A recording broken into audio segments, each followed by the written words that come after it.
Do do do do do do. Bow. All right, people are being notified.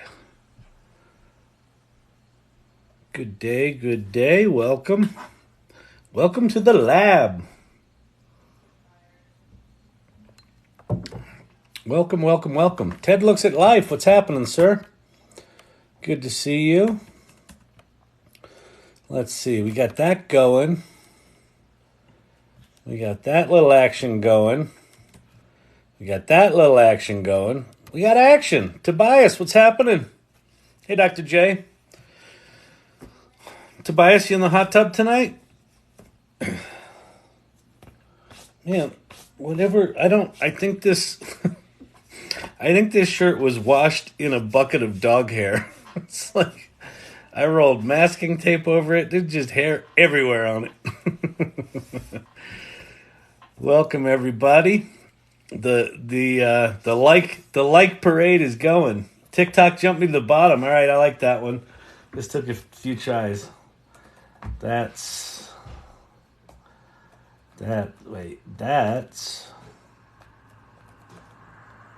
solid.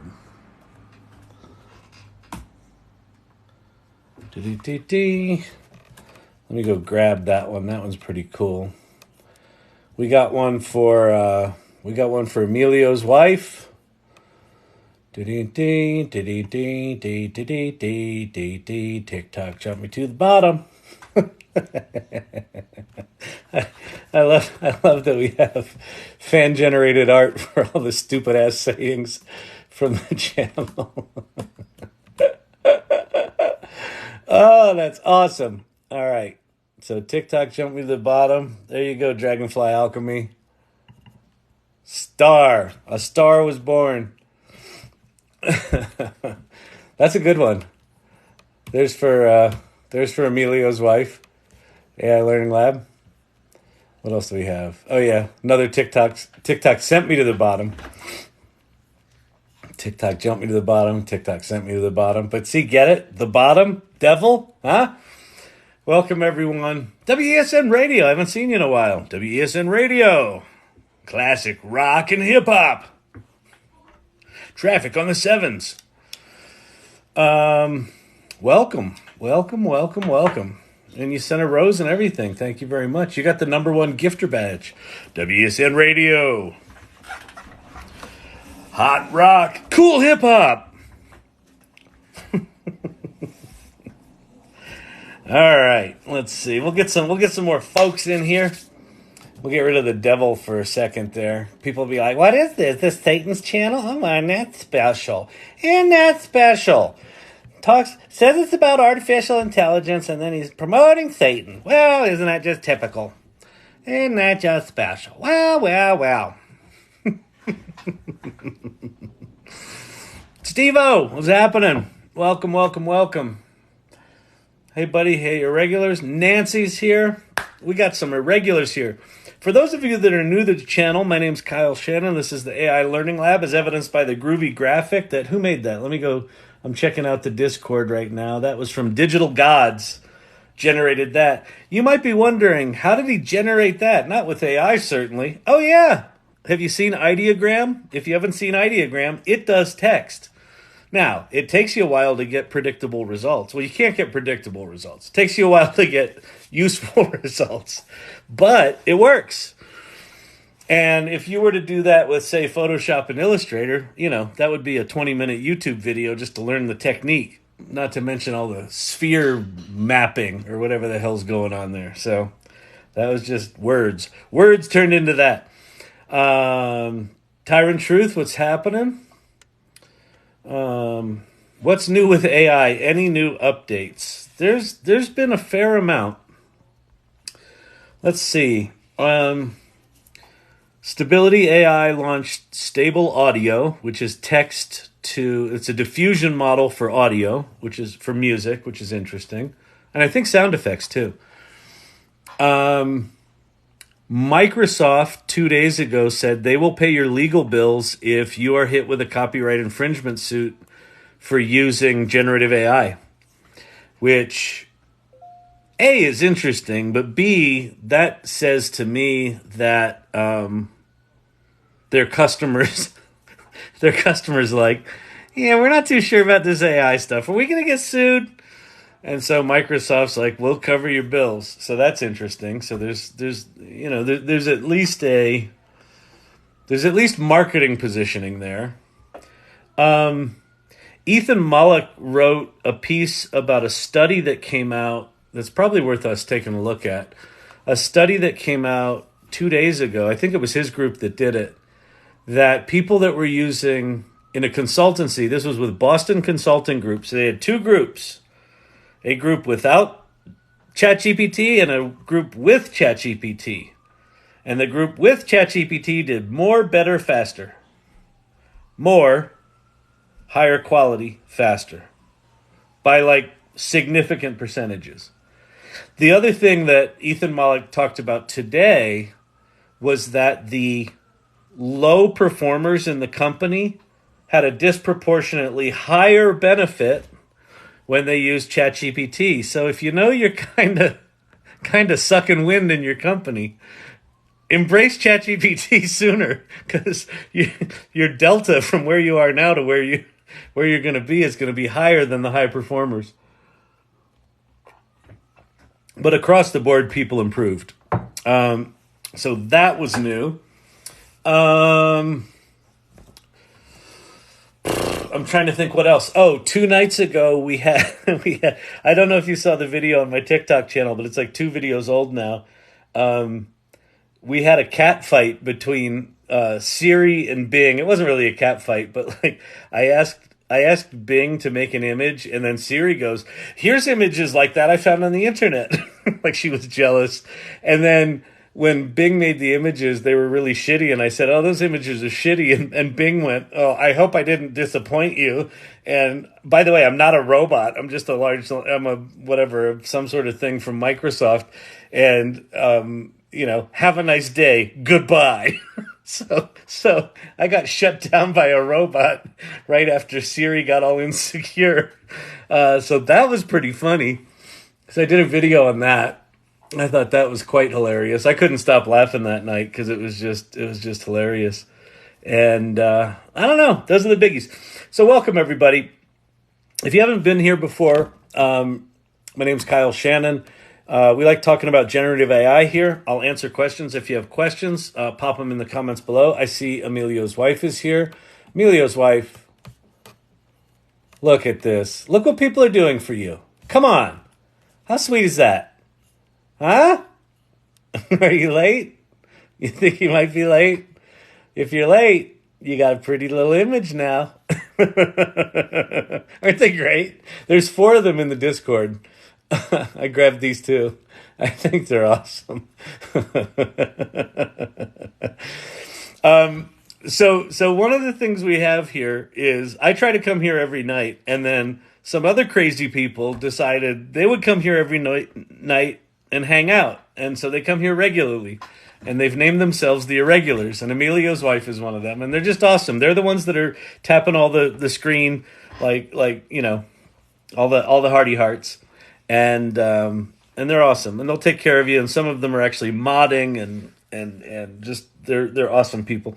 So let's get this show on the road. If you are new to generative AI,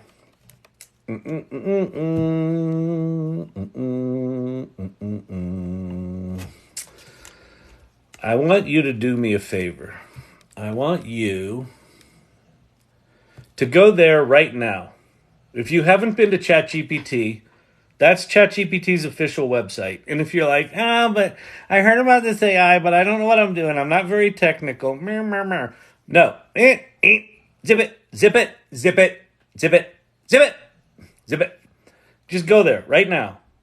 And if you don't know what to do, just start out with this one. Write me a country song about blank. Put in any subject and watch it write you a country song. And then have it write a poem, have it write a gardening plan, have it write a meal plan, have it write a social media post. Just tell it to do anything. Ideally something that you know a little something about, or that would impress you if it could do it at any level. And it will. And that'll be your beginning. And then your goal, your mission, should you choose to accept it here in the lab, is to play with ChatGPT until you have your Kevin McAllister moment. And you're like, but Kyle, whatever could a Kevin McAllister moment be? And it's this moment, which is the Home Alone moment, right? At some point, you will ask this to do something and it will blow your fucking mind. And I think everyone right now owes it to themselves to start playing with these tools. The thing about this AI stuff, even though it's super hyped and everyone's talking about it and you're annoyed with all your geeky friends that are like, you should really play with AI. It's amazing. Have you tried ChatGPT? All of them, they have, you know, they're on the other side of this thing. So once you have that Kevin McAllister moment, once you understand that these things are just more than just a Google search, you kind of enter a gauntlet, you enter a new adventure where you start to realize suddenly that holy crap, this is going to change things. And it's going to change things for you personally. It's going to change things for your job, your profession. It's going to change things for your company. And the more you use it, the more you realize, holy shit, it's going to change things for every job, for every profession, certainly anyone that is computer mediated.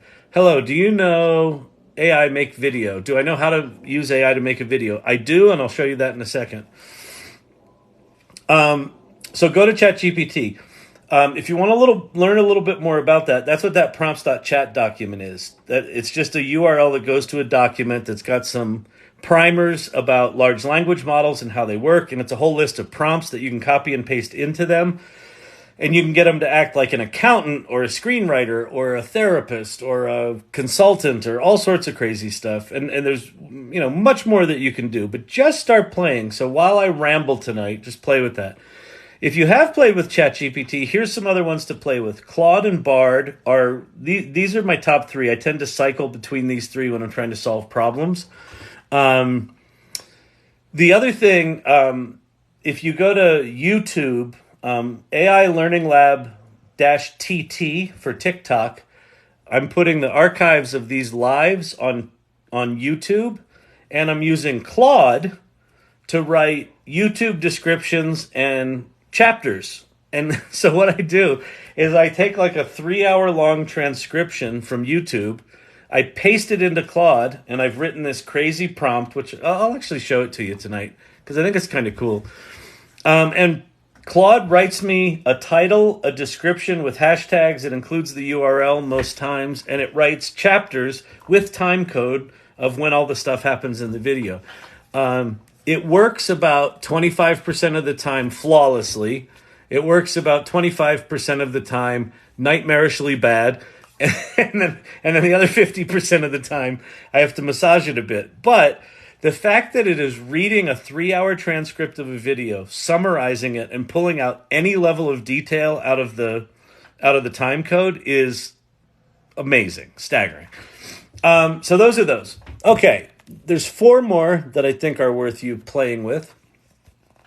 Bing is Microsoft's version of GPT-4, ChatGPT-4, the Bing Chat. It's got the potential to be good, but it is so overly sanitized right now that it's crap. Perplexity.ai is a really good research tool, and if you go to labs.perplexity, they are hosting Meta's Llama 2 models that you can play with for free, which is nice. Pi.ai also has an app, and it's designed to have conversations with, not chat like typing, like actually talk to. So if you download the iOS app, put it in conversation mode, and just start talking to it, it's fairly mind-blowing. It's connected to the internet. And then Poe.com lets you play with multiple different models like Claude and GPT-4 and a bunch of things. It's also got a bot maker, and you can use other people's bots. It's pretty cool. All right, so that's that. Now, let's see. What else do we want? But you're like, Kyle, I want pictures. But Kyle, what about the pitches? What about the pitches? Here, go to the pitches. You got Midjourney, that's the best. You got Ideogram that can do text. You got Leonardo that's built on top of Stable Diffusion. It's pretty good. You got HeyGen, which if you go to labs.heygen.com, That will translate your video in English into a video in up to 8 languages, and it's remarkable. It will sync your lips and everything. It's quite remarkable. I can speak Italian now because of this thing. Where do I have it here? Yeah, watch. All'utilizzo di questi asset per creare contenuti sui social media, eccetera. So this approach can serve as a modular content engine that can generate way more than just the video that Storyvine is designed to produce. And AI can accelerate that. So that's what we're going to talk about in the meeting. Questo approccio può essere un motore di contenuti modulari che generano più di quanto Storyvine sia progettato. Storyvine. It's Storyvine. Yeah, it's pretty remarkable. So that's HeyGen that's doing that. And what's funny is one of the co-founders of HeyGen, I saw him on a YouTube live this last week, and he has no idea what the fuck he has on his hands here. That's not their primary thing. That language translation thing I just showed you was like a side project of one of their engineers, and he's trying to figure out, like, why are so many people talking about this? Because it's fucking remarkable. And then in the past week or two, Adobe took Firefly and Photoshop Generative Fill out of beta. So those tools are now generally available within Adobe products. The important thing about that, if you work for a big company or if you work for an organization that's concerned about copyright stuff with these image tools, Adobe's image models have not been trained on any copywritten images, only on public domain or Adobe stock images that they own the rights to. All right, so that's good there. And then you got Prompt Book. This thing will teach you, just like prompts.chat will teach you how to talk to those large language models. Prompt Book will teach you how to talk to these image things. All right, so there's a lot there. There's a like already the AI Learning Lab packed with value. And what's the cost to you? Just $19.95 a minute. Why? Because you can make money with ChatGPT. Yeah, right? You see what I'm saying? If you've been here longer than 5 minutes, we just automatically bill your credit card because TikTok gave us that data. All right? So I hope that helps. No, it's comedy. It's comedy. We do comedy here. I cuss occasionally. We do comedy. I'm trying to think what else. If you're interested in joining a community of wacky AI adventurers, go to the salon.ai. So this is a group that I started last December. We meet every other week. We meet in person here in Denver, and then we meet online for the rest of the world. And at some point, we're going to figure out how to do, local meetups and things like that. But right now, it's just we meet in Denver, and then we meet online. And we've got a Discord server. So if you go there, you can see what we're all about. You can link to the meetups, so you can get that information, and you get an invite to the Discord server. So that's good there. What else did I talk about? The only other thing is this channel is popular enough now that we have a scammer. We have earned a scammer, which I suppose is a badge of honor, but it's a real pain in the ass. So if you follow this channel, double check that you're following this channel, which is the top one with one L in front of the word learning. The one with two L's in front of the word learning, that's a scammer that's trying to sell people crypto bullshit. And if you would be so kind, report them. By the way, I heard back, I did my copyright infringement report, and TikTok got back to me and said, you haven't supplied enough evidence. I'm like, well, so now I gotta put together a court case to go get the scammer dealt with.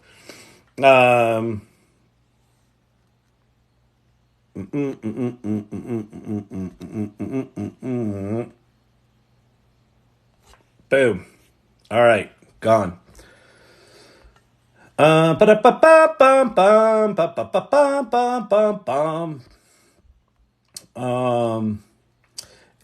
else? I think that's it. I just had to boot someone. I just had to boot a jerk. Sometimes there's jerks. We don't. This is a no douchebag zone. No assholes allowed at the AI Learning Lab. We will make fun of ourselves. and we will be supportive and we will be empathetic. And that's how we do it here. That's how we like it. Why do we like it like that? Because life's already fucking hard enough. So just be nice. Just be nice. Help each other. What's nice about the irregulars is that as people have questions, the irregulars are like supporting, answering questions, things like that. So thank you all for doing that. Thank you for whoever's modding. Clint, hey everybody, it's the AI Learning Lab live show with your host, Kyle Shannon. Thank you very much for the script. Yes, I'm Kyle Shannon. Welcome to the live. I am almost caught up on the YouTube channel. I spent a lot of Sunday and a couple hours today using Claude to write descriptions. I'm up through like early August or almost mid-August at this point. And so I just have like September to go. So it's been a while. So the not that any of you care about this detail, but TikTok historically has stored these lives for 90 days, and sometime in September 22nd or something like that, they're going to 30 days. So I'm going to lose all the old ones. And people have said that these things are worth having up somewhere. So they're up there now. It's a bit of a pain in the ass to get it there, but once I get them up, I'll just start maintaining them. Not enough evidence. Did you fail to play your human card? Yeah, apparently I didn't. Actually, you know what would be funny, Emilio's wife, is I should pull out my world ID and say, here's me. The problem with the world ID is it's anonymized. so it doesn't say that it's me. It just says that I'm human, not that I'm that human. All right. So let's go. If you have questions about AI, pop them in the comments below. I'll do my best to answer them. Let me get, there's a nice AI Learning Lab graphic there. It looks like we got a bunch of people that just joined. Welcome, everybody. This is the AI Learning Lab. I just went through this before, but if you are new here, and if you're new to generative AI, if you have not played with ChatGPT, go to that URL, chat.openai.com. That's the official ChatGPT website. I'm not affiliated with it. Just go there and start playing while you listen to me ramble. This is like a good description of this channel is Chat ADD. We talk about AI. I make jokes. We have fun. I try to respond to all the comments. So if you have a question about AI, pop them in the comments below. I'll do my best to answer them. We have a good time here. We like to hang out. I try to do this every night. But while I'm rambling, go start playing. If you haven't done it, seriously, like right now, go learn that this thing is way more than just a Google search. Deeply, deeply, deeply, profoundly different. All right, go do that. I would love to see a prompt for YouTube chapters. Okay, Jim Ross, let's go do that. A couple of things. There's my wife's art. Beautiful. She just sold a piece yesterday, which was super cool. Gabrielle Shannon Studio, by the way, if you're curious. Like that one. That one's beautiful in person. Okay. So, we're going to go to... Look, it's me.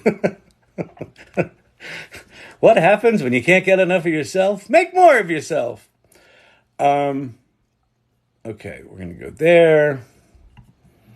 We're going to go to your channel. Okay, so here's the AI Learning Lab, and here's all sorts of videos, and there are 78 of them now, and all but one of them, I ran out of Claude credits with one video to go. But all of these have descriptions, and if I, open up the description. So they have descriptions and titles. I'm back. The Wild West of AI explodes while I was gone. AI Learning Lab 8.2.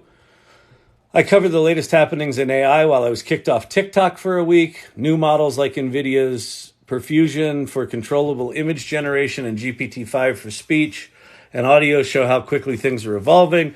And then here's little clickable chapters, right? So detailed explanation of how large language models function. And then it jumps me there. And there's video of me singing like I do. Okay, so how did I do that? So here's how I do that. And I think my purgatory on Claude is over. So let's go back to the channel.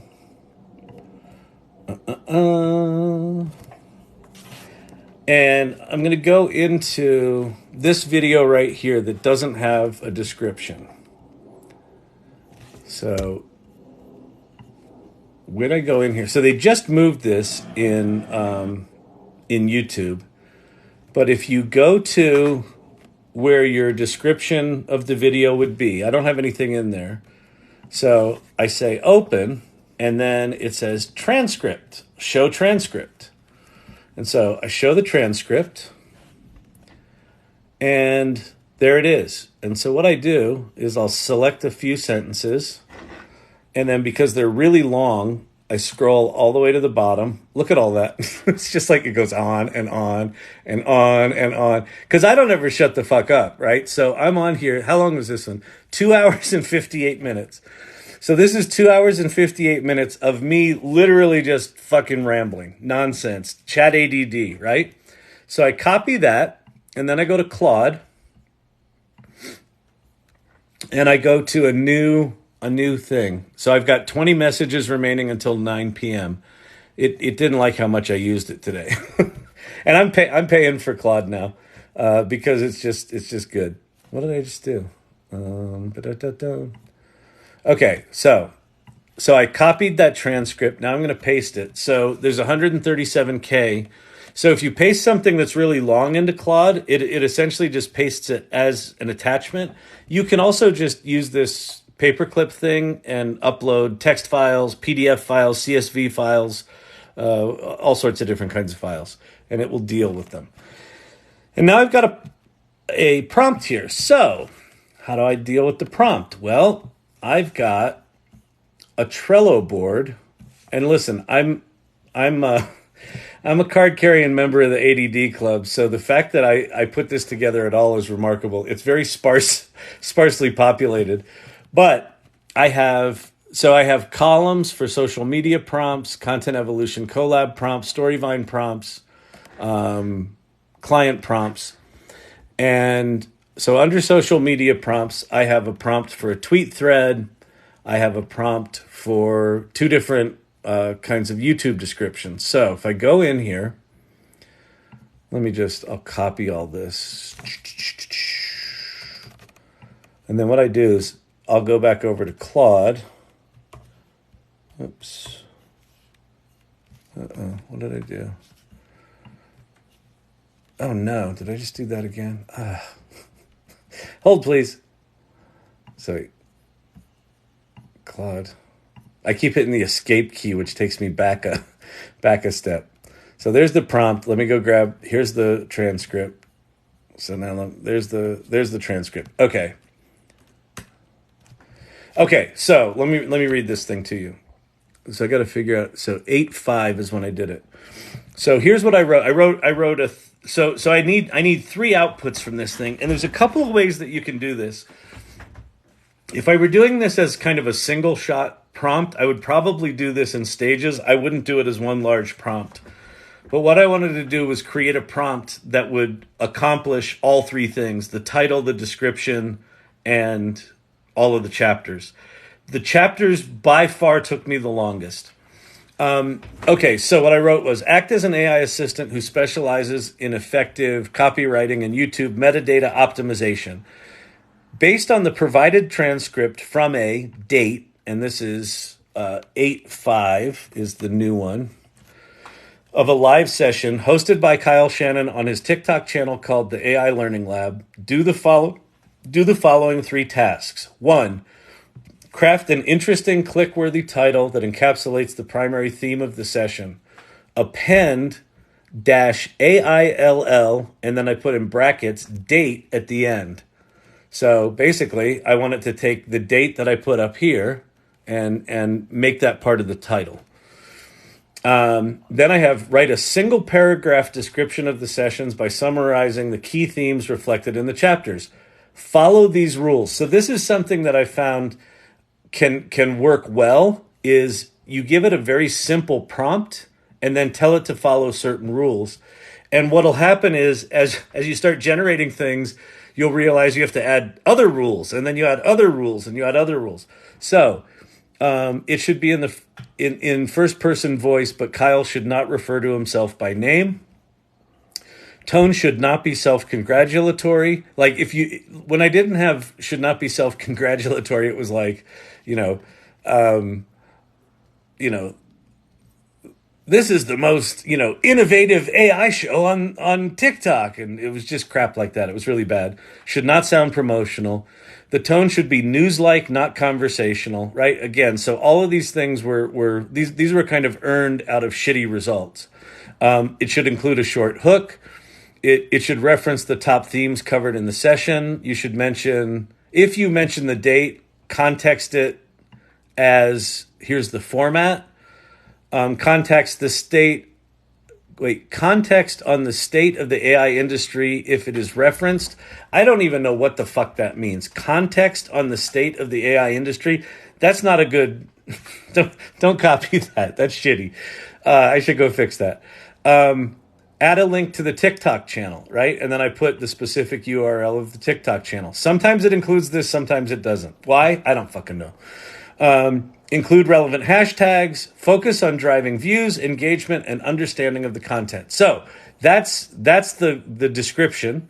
And then number 3, identify the topics Kyle talked most passionately about. Now, why I did this was I tried to do this with math. I tried to get it to say, come up with a topic for every 10 minutes of the thing, so that it would be sort of on average, 6 topics per hour of video. It can't do math. It failed miserably at that.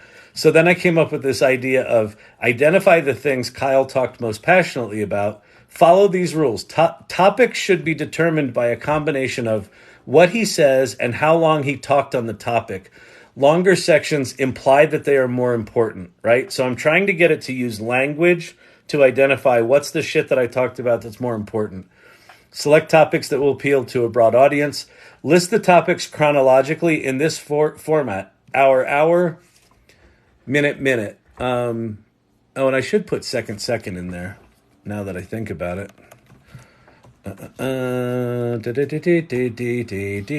Second. With a 7 to 10 word topic description. Be sure to capture topics for the entire length of the transcript. Okay, so that's it. It's a lot, right? And this prompt probably has 100 or 150 attempts in it to get it even somewhere close. And so now we'll pop it in there. And now Claude just, its little thing spins, and at some point here it'll write our thing. Now, what my experience has been with this is, like I said, 25% of the time it gets it right. I can literally just copy and paste out of this straight into YouTube, and we're off to the races. Sometimes, rather than grabbing the most important topics, it will grab a topic every minute and a half or 2 minutes. And there's literally hundreds of chapters, right? That's useless. And then other times it'll generate chapters for the first hour, but ignore the second and third hour. So here we go. Here's my attempt. The future of work in the world of AI. I host a candid conversation on how anyone can leverage AI to amplify its abilities. Chapters. It started at minute 33, which is interesting. This did pretty good. So it started at minute 33. Why AI literacy is critical in the next 18 months. So this is probably good enough to just copy over there. And again, part of my goal here is not I don't really give a shit if this is perfect. What I want it to be is to have some sense of what was in the live and what was covered in the live, so that if people are searching for something, they might stumble upon this, right? So this is more for discovery than I don't know, true documentation. But in this case, it's an interesting thing. So it starts at minute 33. So what I'm going to do is I'm going to say, were there any interesting topics before, and then I'm going to put the actual time code that it started with, 00 colon 33 colon 0.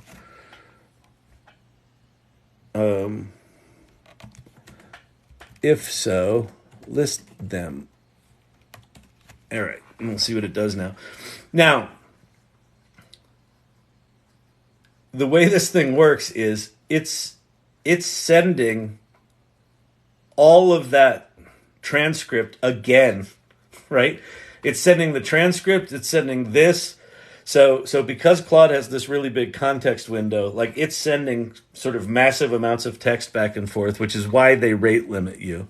So I've got 19 or 18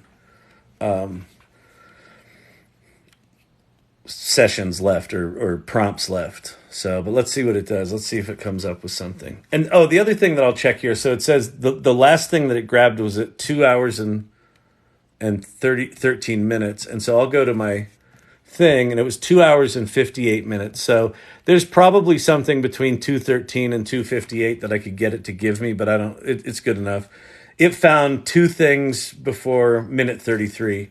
So apparently I was just rambling for the first 33 minutes of this one. So I'm going to go grab all of this up to the title. And then I'm going to do, let's see, I'm going to go here. I'm going to go to YouTube. I'm going to go to my studio. So now I'm going to the back end of YouTube.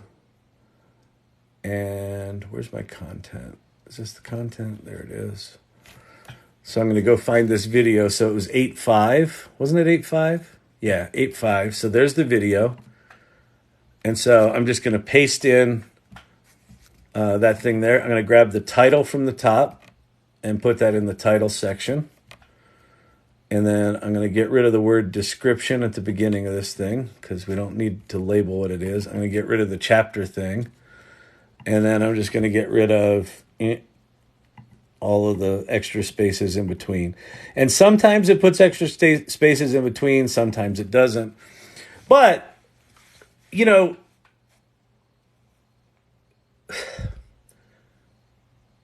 this is a bit more manual than I would like. But if you think about the alternative of having to, even if you just kind of scrolled through a 3-hour video and just randomly picked some things I was talking about, to generate a title, a coherent description with hashtags and, you know, chapters from within that video would be a while, right? Like it's not even feasible, but with this it is. And so I'll save that. And then I'll generally just go back here and go back to the beginning. And you'll notice now that one video that didn't have a title now does. And if I click on it and open it up, there's all our chapters. And I can pop right in. The exponential pace of AI advancement. Boom. Interpreter and do the same thing that I just did with Claude. Cool, right? Isn't that wild? Yeah, man. Yeah, man. All right. I like it. You like it? I like it. I like it. It's good. All right. Listen. Here's the deal. I went down a little rabbit hole, so I got no idea what y'all are talking about. So I'm pretty far behind. So here's what I'm going to do. Greetings from St. Petersburg, Russia. Kirill, welcome. I love having international superstars join the live. Welcome. All right. I recorded 5 podcasts today. I'm trying this workflow tomorrow. Thank you. You're welcome, Jim. Yeah, so here's the deal. And you're welcome. In fact, you know what I'll do, Jim? I think you're on the Discord, right? I'll share that prompt in the Irregulars channel in Discord. Maybe I'll share it in prompt crafting. Yeah, maybe I'll share it in prompt crafting. Although it's really specific to the AI Learning Lab. But I'll pop it in there. So yeah, it's good. Awesome. Hope that helped. just with so here's one of the things about these AI tools. One of the things about all of them right now, all of these things, as remarkable as they are, as profound as they are, as much of an impact as they're going to have on the future of work and society as a whole, they are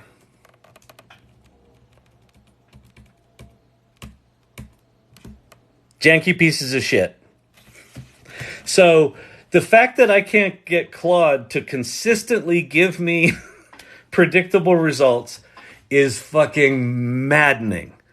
And if you're ever trying to do something, one of the things that I find about these tools is that you can get, thank you, Share Bear, thank you for the gummy, you can get to 80% of what you want to get something to, like that, like within minutes. Thanks, Dragonfly Alchemy. To get to 90%, it's going to take you 15 minutes. To get generative AI to give you exactly what you want is at this point functionally impossible. Like I don't think that I've done anything that's gotten like all the way to holy shit, just copy and paste it, right? That's the sort of bad rap that the robots have right now, is the robots are writing all this stuff. And sure, there are people that are just auto-generating shit and publishing it. I'll give you that. But if you actually want to publish stuff with your name on it and you don't want it to suck, understand that right now these tools are janky pieces of shit and you're going to have to work with them. And think of it less like, oh, I wish it were more perfect, and more like, I'm learning where the boundaries are. I'm learning what they can do well, what they can't do well, where I can trust them, where I can't trust them. And the better you get at that, the better you're going to be prepared for these things as they get more sophisticated. So, all right. AI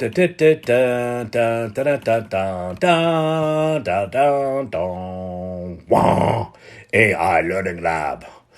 You've come to the lab. Welcome to the lab. This is the lab.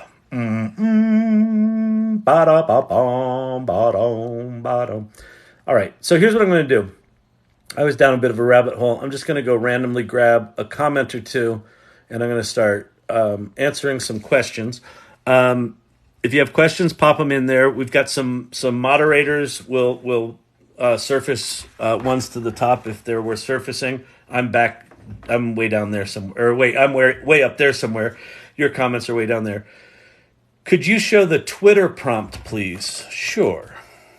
So here's the deal. I will show you the Twitter prompt on this condition.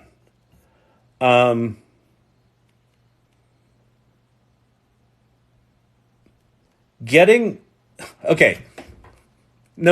real condition other than don't get lazy with copying other people's prompts. That said, copy other people's prompts to inspire yourself, right? So if you're just trying to figure out what can this thing do, go copy them. Don't feel like anybody has the answers. Like just as I said, like as complicated as that the YouTube description prompt was, like, it isn't dialed in, and like you could see there were a couple of bullet points I had in there that need to be rewritten and tightened up. I could probably spend another hour or two on that and get it dialed in better. And frankly, what I should probably do with the YouTube one is actually do it as 3 separate prompts, right? I should probably start with summarizing the most interesting things that were talked about, right? Do the chapters first, and then based on those chapters, write the description, and then based on the description, write the title, right? So if you just take someone else's prompt and assume they know what the fuck they're talking about, because I have a TikTok channel. It's like, oh, he must know what he's doing. No one knows what they're doing right now. Everyone's trying to figure this out. So I'll show you the TikTok prompt, or the Twitter prompt, but just know that, like, this is sort of one little sliver of a path that I figured out, and it's probably not great.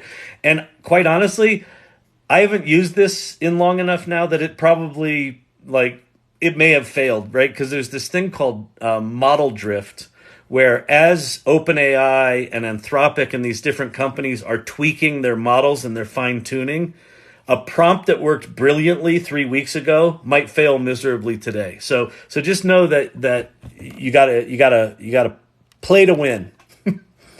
Okay, so all right. So let me grab this, and this one we're gonna do in ChatGPT. So we're going to go to ChatGPT and we're going to go to plugins. So this is how I do this one. Oh, I've got a good article for this. So here's what we're going to do.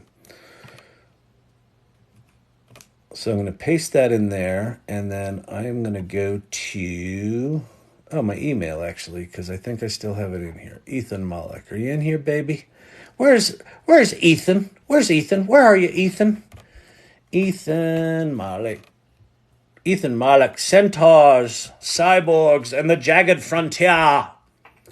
Okay, so how do I get to this? Read in the app. All right, here we are in Substack. No, I don't want the app. I just want Substack. What's it called? One useful thing. Okay, so is this it? Okay, so now I'm in this Ethan Malik article. And it's got this is a really cool article, but it's long. Like a lot of his stuff, they're dense. They have a lot of things in them, right? And as a person with ADD, this amount of reading gives me hives. So I'm going to copy that URL, and I'm going to go back over here to ChatGPT and see where it says URL here. Here, let me make this bigger. I'm going to paste it in here. And so I have create a 10-segment Twitter thread from this article. I put the article in there. And then the other thing I have to do is I have to go make sure I'm using the right plugin, which I wasn't. I had the Canva plugin here, which I don't want. Why are these things here? Whatever. I'm going to go find a plugin called... Wait for it. It's going to be so worth it. It's going to be fantastic. You're going to go, oh my goodness, Kyle, that was fantastic. Could you please do it again? Oh, Kyle, WebPilot. All right, so what WebPilot's going to do is it's going to go read the article. So create a 10-segment Twitter thread from this article. Follow this guidance. Write a thread from the POV of an expert who specializes in explaining technical concepts simply for a curious audience. Keep the language simple and free of hyperbole. Do not use hashtags. The first tweet should clearly set up the topic, an article/paper, followed by, a thread with a thread emoji. First and last tweets should provide a link to the URL. The first line of each tweet of the thread body should have a 2 or 3 word synopsis. That's the concept of that tweet. No exclamation points. And declare this is a thread and appropriately number the segments of the thread. So, bang, off it goes. So basically, if you kind of follow along what I said to it, that's kind of the instructions that you would give to an intern, right? If you had a social media intern and you said, hey, I want you to write a Twitter thread based on this article to the intern, and the intern goes, what's a Twitter thread? And you're like, oh, God. It's exactly what working with ChatGPT is like, because it's like it knows everything, but it knows nothing. You have to tell it everything, right? So how you would explain this to, a simpleton, would be pretty much what I just wrote in that prompt. And then the trick is you write it, you try it, it fails miserably, then you're like, oh, I have an idea. It's so the way that I think about prompting, it's a hybrid between talking to a simpleton who's really smart that needs to be explained, everything, and programming. The programming logic is like, okay, that didn't work. what might work, right? That whole idea of troubleshooting, when you're coding and you're like troubleshooting, well, wait, if that didn't work, what if I grouped these two things together and executed them first and then executed the thing after that? Yeah, that might do it. And then you try that and it blows it up entirely. Like, damn, okay, wait, what if I try, right? So a lot of times prompt writing is that sort of shit. And that's it. Like, this seems like it did a pretty good job. So, exploring AI's impact on work. How does AI influence the future of professional work? Let's dive in. So what it didn't do was it didn't quote Ethan Mollick. And so what I would almost always what I do in this Twitter thread prompt that I've created is I almost always rewrite the first and the last tweets because it just doesn't get them. And while I could dick around with the instructions, it's just quick enough to just rewrite it. But then, study insights. Researchers collaborated with Boston Consulting Group to understand AI's rules. The result, the consultants using AI ChatGPT 4 significantly outperformed those who didn't. So I might change study insights to, ChatGPT 4 works or, whatever it might be. Performance metrics. This is an amazing stat from this article. Consultants using AI completed 12.2 more tasks, finished 25% faster, and produced 40% higher quality results. That's like, holy shit. AI's capabilities. Then he talks about the jagged frontier. AI is a skill leveler. One of the things here was that consultants who initially scored lower, like the lowest performing consultants, saw the greatest impact of ChatGPT. AI's pitfalls. He describes these things called centaurs and cyborgs. A centaur is someone that has their human workflows over here and their AI workflows over here, and they're very separated. And a cyborg is someone who just incorporates AI into what they do. Future of AI, and then he talks about the jagged frontier continues to advance. It's crucial to be proactive, blah, blah, blah. So there you go. In a few short minutes, I took an article, tweet threaded it, and with, 10 minutes of copy editing, that's good to go. So, there you go. There you go. Do you mean X, formerly known as Twitter? Oh, I do mean X. I'll call it Twitter. I'll call just, there's the pain in the ass rebel Gen Xer in me just wants to call it Twitter just to spite people.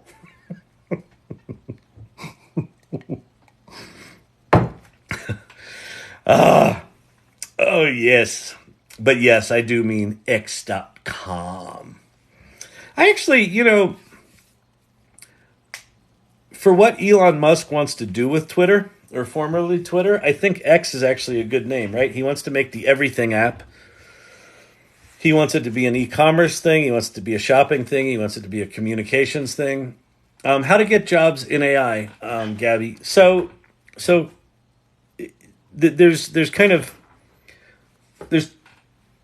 two categories of answers for how do you get a job in AI. One is if you want to get a job in AI on the technical side, on the programming and engineering and research side, that's a very different conversation, and I'm not really qualified to help there. But that's basically like, learn programming, learn Python, understand large language models, get involved in open source projects, start playing with LangChain, all that sort of stuff. If you're talking about how do I get a job using generative AI and sort of the non-technical use of these tools, the business use of these tools, that's a very different thing. We are only 9 months from when that thing was released. Not even 10 months now. November 30th, 2022 is when ChatGPT launched. That marks the beginning of this new era of businesses using AI as a productivity tool, as a workforce amplifier, right? So generative image tools have been out for a while. GPT-3 was out for a while, but ChatGPT, November 30th, 2022, that really marks the beginning of this new era. And it's why this channel exists. I went through this. I was an entrepreneur in the early days of the World Wide Web. I co-founded a company called agency.com, which was one of the first digital agencies. So when I stumbled upon this thing called the World Wide Web, and I sort of recognized or saw what it was, I was like, holy shit, this is going to change everything. Nobody knows about this. It's exactly where we are with this stuff. Machine learning and AI has been around for decades. ChatGPT is the equivalent of the World Wide Web, what it was for the internet. So in that context, right now, the best way to get a job in AI is start playing. Do anything. Doesn't matter. Volunteer to write your local pizza shop's marketing plan or social media content. Tell someone at work you're learning ChatGPT. Just start playing with it. Start figuring out what you do, what you like doing, and figure out what it's good at, what it's not good at. Start playing. Start learning. Read prompts.chat. Once you read that, you're like, oh, there must be more to learn. There's tons more to learn, right? Go find people like me to follow, or Rachel Woods, or Mackenzie Bowes, or Paul Ratzinger from the Marketing AI Institute, or Ethan Mollick from the Wharton School of Business. Just start getting... So there's sort of curious mode, and then there's sponge mode. And I think where we all need to be right now is actually Swiffer mode, like a sponge on steroids, right? You should be doing everything you can right now to just absorb the news, try to understand what this stuff is, what it's good at, what it's not good at, how you can use it, how you can't use it, all that sort of stuff. And then the most important thing is not so much learning it, talk about it. Talk about it with your friends. Talk about it at work. Talk about it with your family. If people think you're weird, fuck them. This stuff is profoundly powerful. Start talking about it on LinkedIn. Start talking about it on Facebook. Hey, I just did an experiment with ChatGPT. Look at the cool song I wrote. Maybe you're a musician. Maybe you're not a musician, and you wrote a song and you're sharing about a song, and they're like, well, that's kind of weird. Why is she talking about a song now? Like, she's not a songwriter. Oh, maybe she is. Huh, I didn't know that about her. Because here's why.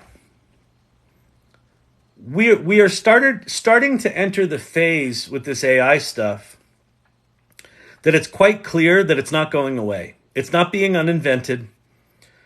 Google just made it generally available into their Office products, so Google Docs and Sheets and Slides and all that.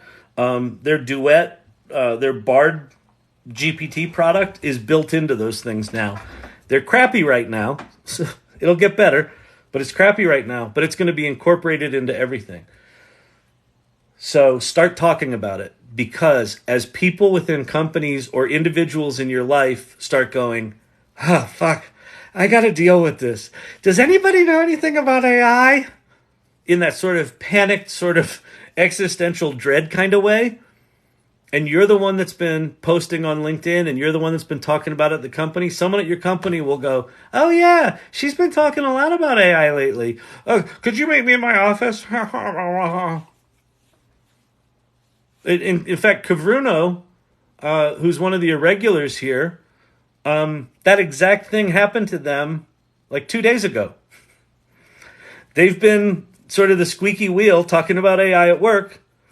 And one of the senior managers at the company said, I need help. Anybody know? Kavruno was like, yeah. We got to have a meeting. Come to my office. And I know that's exactly how they talk, because I'm a CEO. And that's what get to my office. They teach you that in CEO school. I don't know if you knew that.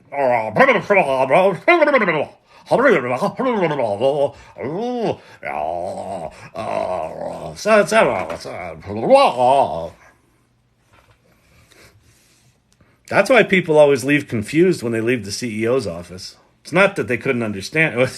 It's that they couldn't understand them. Oh, my goodness. Anyway, I hope that helps. I don't know if you're going to get a job, but you'll have fun getting there. All right, you people. All right, what's that? Tomorrow I'm presenting AI ideas to the owner of the place I've been trying to nab ever since. This is awesome, Silver Fox. Since July. I'm going to go out on a limb here, Silver Fox, that you're volunteering that and assume that that's because you've been talking about this AI stuff, because you've been putting it out there. Now there's an opening where they want to know about it, right? It wasn't there in July. It wasn't there in August. It's there now. So talk about this stuff. Let people think you're weird. The ones that think you're the weirdest are the ones that 2 years from now will be like, hey, yep, you're right. Yeah, that's awesome, Silver Fox. The ones that make fun of you right now, 2 years from now or a year from now, could you teach me AI? I just got laid off. I don't know what to do. I'm not very technical. Don't be that person. Be the one that's weird. Because it's not going to be weird for long. It's not going to be weird for long at all. So, do you recommend any specific model to use that I can train on my own source code? I don't quite know what you mean by train. If you wanna have it just read code and analyze it and things like that. So GitHub Copilot is a pair programming. It's based on GPT-4. If you haven't been using GitHub Copilot, you should be using that to code. If you've got a lot of source code that you want to train stuff on, like you have a lot of files and you want to train it on, libraries of source code, like multiple libraries, then you need to start playing around with a thing called LangChain, where you'll take a lot of your stuff and train it. If you're talking about fine tuning, that's a different thing. If you're talking about just, I want to be able to take some of the code that I have it parse that code, comment it, document it, debug it. That you can do within almost any of the programs. GPT-4, Bard, and Claude are probably the three that I'd start with. And then if you're decently geeky, toss Code Llama into the model, into the mix. Because Code Llama, that's Meta's Llama 2 model that's been optimized for code. It's apparently pretty good as well. You're going to need to play those four. Are the four that I would start with. Is GPT-4, bard.google.com, Claude AI, and then Code Llama. And then just see which one does best for what you want to do. If it's lots and lots of stuff you want to do, then you're going to need to dick around with LangChain. Not dick around with it. Do serious engineering experimentation on a prototyping kind of proof of concept kind of approach. Or dick around with it. It's funny. I kind of flippantly say, you should dick around with AI. It'll serve you. For me, the kind of stupid, jokey shit that I do in here with AI sometimes teaches me more about how the AI works than the stuff where I'm really trying to get it when I'm trying to be serious with AI. I think that's one of the misconceptions about these generative AI tools is that you need to be a super nerd. If you want to build applications and things like that, you got to be pretty nerdy. But if you want to use ChatGPT, if you want to make images, if you want to make videos, you can have an acting degree. That's what I have. I have a fucking acting degree. Now, am I geeky and do I like code and am I curious about it? Sure. But am I an engineer? No. Could I ever be one? No. My brain doesn't function that way. I understand code, but if you sit me down for 8 hours in front of code that I have to debug, I'll jump out a window. But I think it's a misconception. I think people get intimidated by AI because before November 30th, 2022, before ChatGPT, you did kind of have to be a math nerd and an engineer and a researcher and pretty fucking good with coding to even to be able to play in it. But what does GPT stand for? Chat GPT. Generative means it makes shit. Pre-trained, thank you for the the most phallic of all of the gifts. Thank you. Oh, I'm all a flutter. You're wrong, Dr. Brewster. I'm very proud to be a woman. I don't know, what was I talking about? Will coding be a thing of the past due to AI? I think the code will still be there. The role of coders dramatically changes. And I think over time it does go away to a great degree. It depends sort of where in the stack you are, right? If you're down at kind of building frontier models of artificial intelligence and doing neural networking and doing systems operations and things like that, you may not need to code, but you're going to be interacting with code, right? And the AI tool is going to be there as an assist. The further you go up that stack, the less coding is going to be required, right? Web front end stuff, web middleware stuff, application development,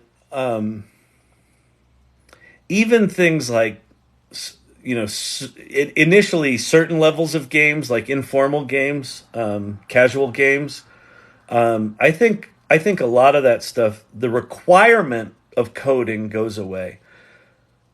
Does that mean that being good at coding is a detriment or is bad in any way? No, because the better you are at critical thinking and problem solving, the better you're going to be at this shit. Because these tools are not perfect and they're not going to be perfect for some time, right?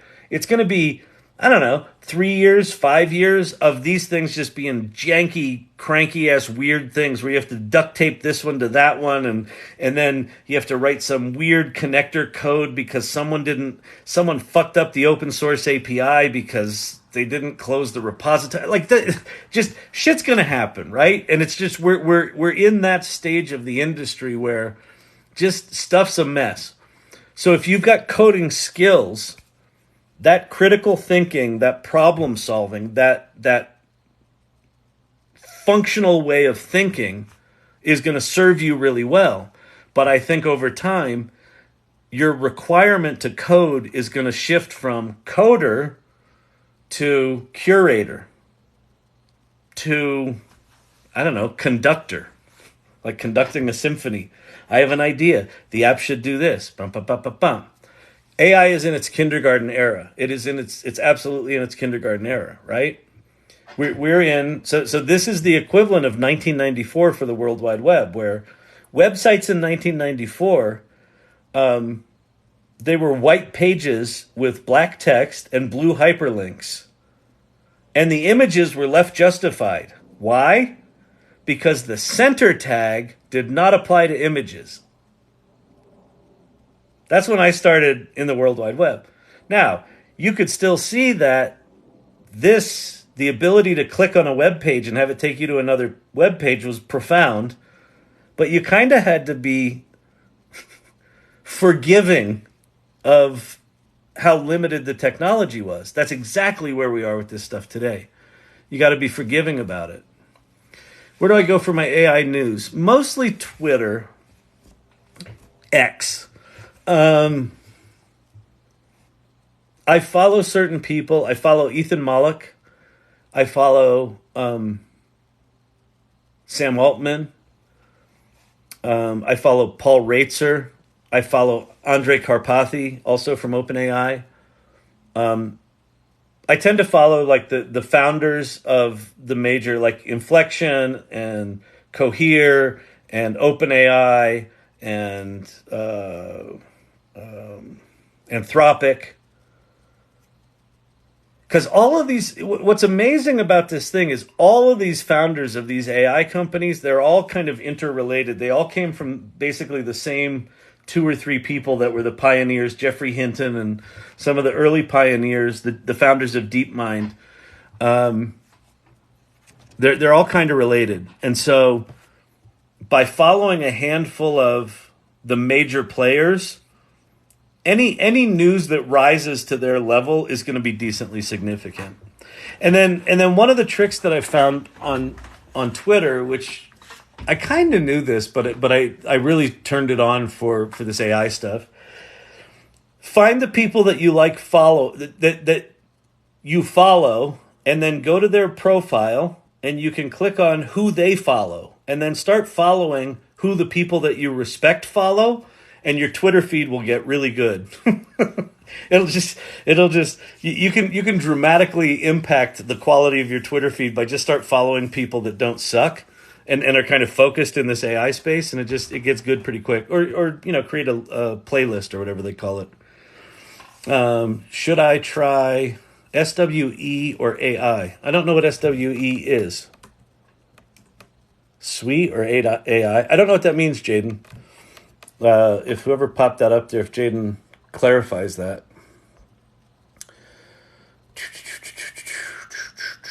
Folks, just 17,000 likes. Are we going to make him yell at us again? I yelled at the the irregulars last night. You're up to 26,000. That's pretty respectable so far. We're only like an hour in. Shit, I missed it. I was hiding in the closet for my family. What tool were we using? What was I playing with before? Oh, I was just playing with ChatGPT. This thing? But that was a while ago. I was playing with Claude. I was playing with Claude and YouTube. Do you use Twitter lists? Yes, I do. And again, I'll find lists of people like Robert Scoble, who's spent a fucking decades making sure that his list doesn't suck, and then I'll just follow his list. So you don't need to reinvent the wheel. There's people out there doing this. I've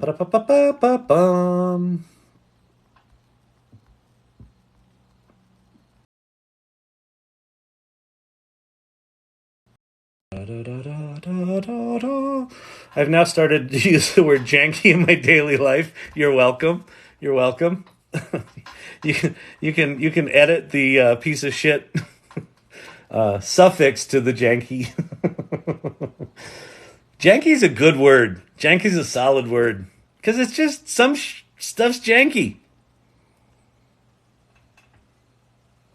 All right, let me see if any pitches are. TikTok jumped me to the bottom. Oh, this is a good one. That's nice. All right, there's some cool images in AI Salon Discord. What's your Twitter handle? @KyleShannon. @KyleShannon. It's @KyleShannon. It's right there. Where is it? Right there. @KyleShannon. That's me. Now be careful. It's not Kyle Shanahan. He's the coach of the San Francisco 49ers. And every time they have a shitty game, I get yelled at. Because football people, not too bright sometimes. They're like, listen, Kyle, maybe you should become a better football coach. I'm like, well, I have a degree in acting. What do you think I should do about that? Who's this?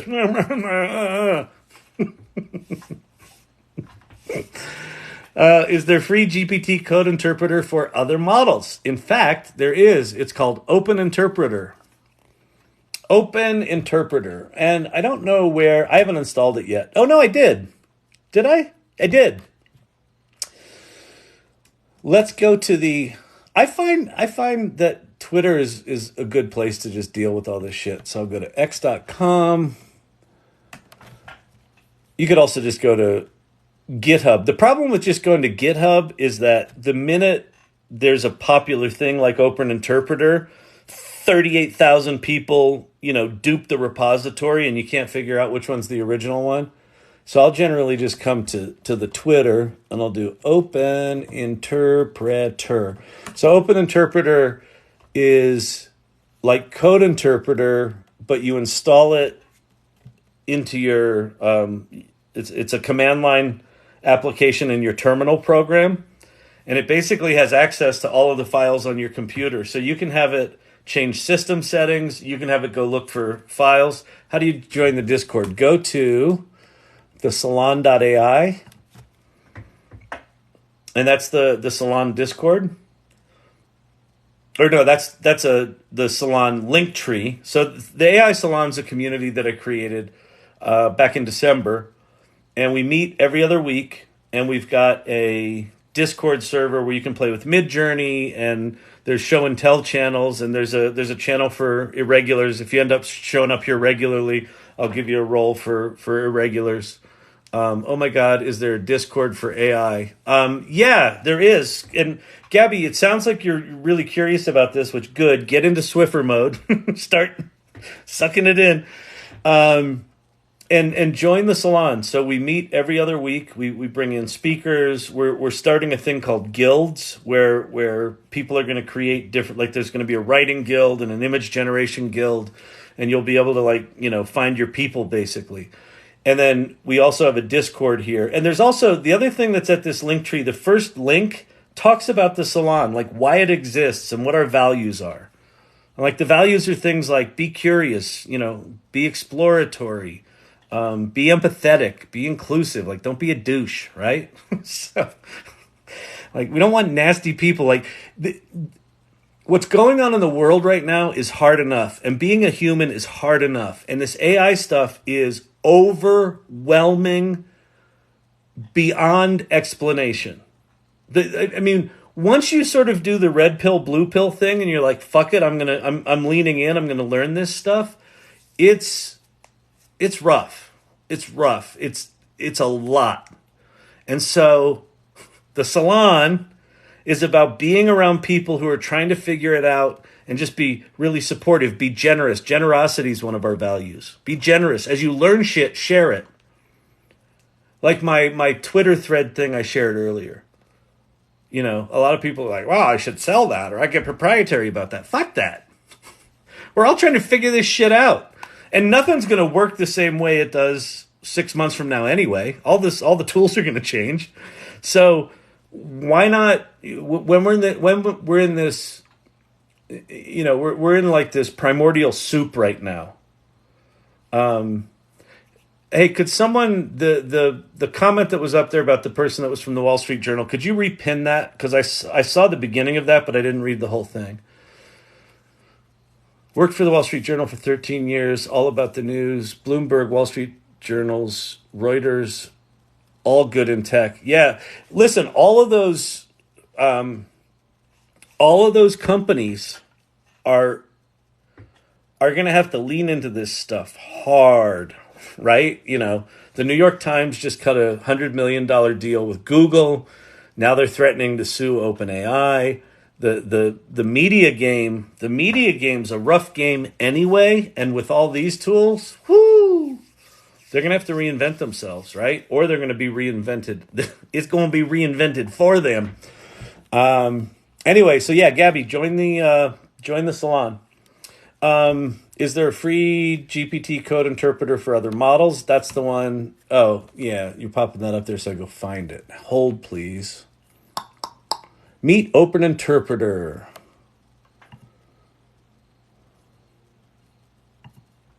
Is this the guy that wrote it?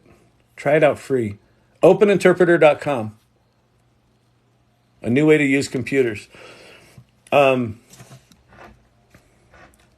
yeah, go there. OpenInterpreter.com. Now, it's running in command line in your terminal, so it's not super intuitive, and you have to know your way around your terminal.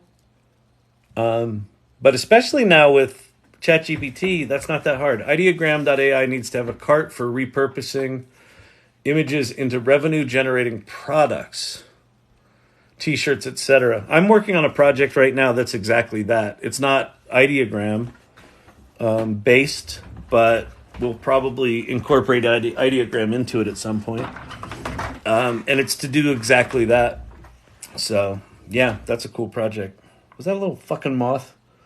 Little fucking clothes moths around here. I resisted this, but actually am impressed and plan on getting LinkedIn and learning. Yeah, so Sunshine Ansley Ray. Yeah, listen, the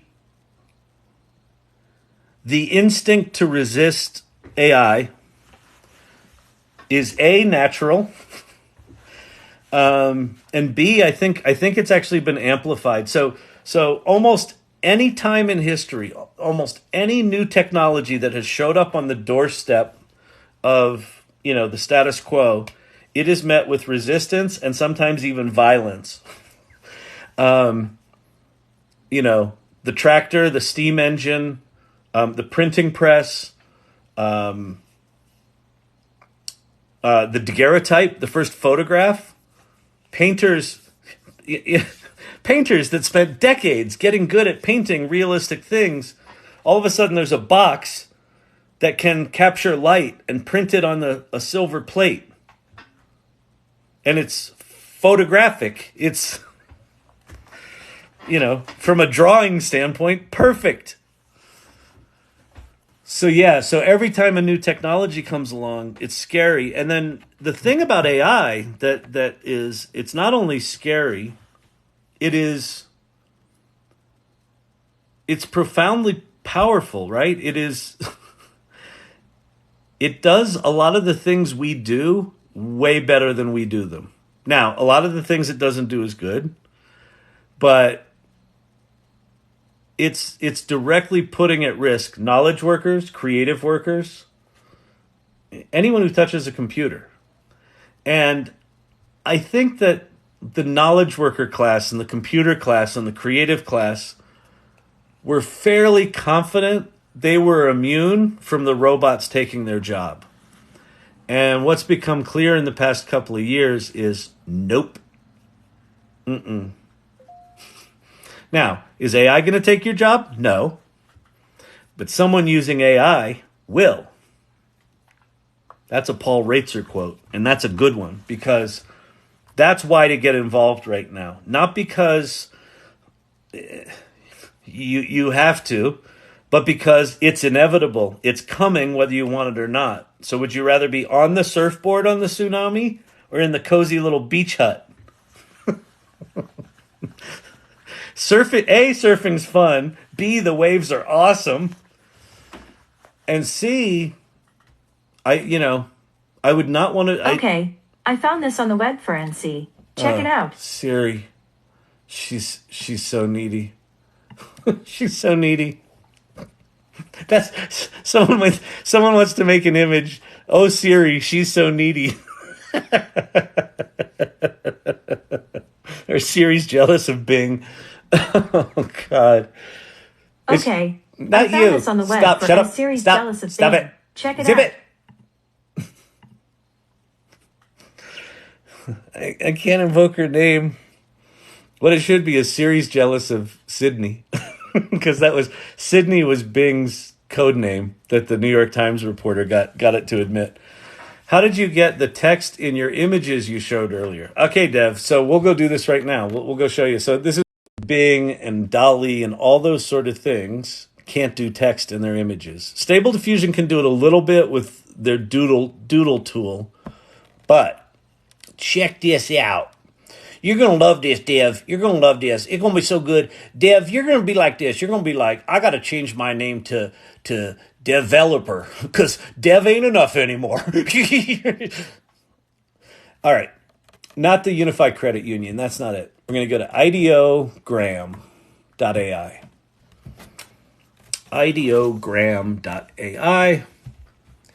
And we're going to log in. We're going to log in here. And this is a free tool. This is free. It's free as in $0. But, I get 20% of the $0 you don't pay. So just know that. I'm on the affiliate program that for this $0 subscription, I get 20% of that $0. So just know that. And listen, I'm not making much money. I mean, whatever, like 10 or 15,000 a week, but whatever, like it's not that much money. So just feel free to use it. They'll charge you your $0 and just know 20% of that's coming my way. All right. So anyway, it's a really simple tool. It's like there's a site out there called Lexica where you can see images and you can see the prompts that everyone made. But if you wanted to make a kitty that said good fart, you could do that. And then you can click on any one of these images and you can remix it, which will start with that as your base image, or you can just copy the prompt and go pop it up here. And let's see, I'm going to do a landscape one. You can pick portrait, square, or landscape. This says 3D render. Instead of good fart, we're going to say Siri gets jealous.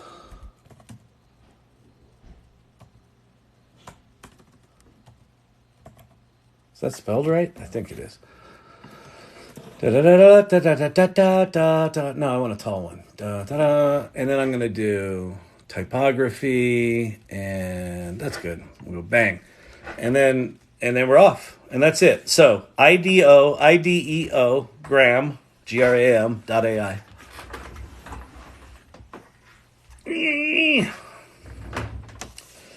Kyle said llama twice, and I didn't get a llama tonight. I don't think Winston's here.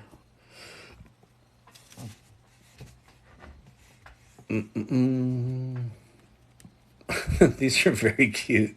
Siri gets jealous.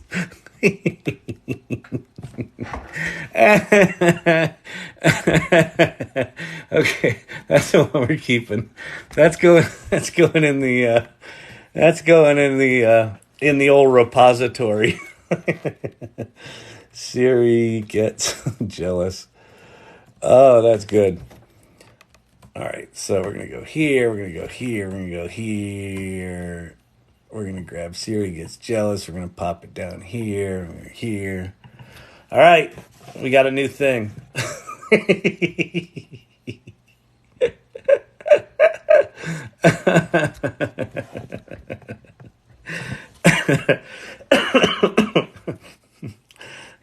You're like, but Kyle, like, aren't you elderly? Why do you have such childish humor?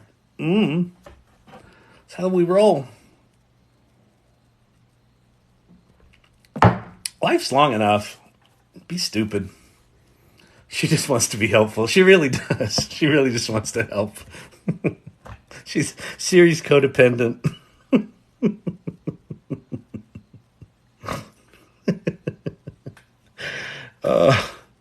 Siri's got attachment issues. Oh my God, that happens to me all the time during my lectures. Oh, I know. And you know what's the worst is I haven't had an Apple Watch ever, and then I got my new phone, and they're like, "Do you want an Apple Watch for $1 or whatever their stupid thing is?" You know, I'm sure I'm paying like $6,000 for it over the 3 years, but I got it, and like. It's Siriing all the time. Like I don't ever use Siri on purpose. It just is like talking to me like, okay, I'll try to go solve that for you now. I didn't say your name. It's just crazy. Harvard Business Review article. We're all programmers now. Ted looks at life. I haven't read that article, but I'll go look at it. But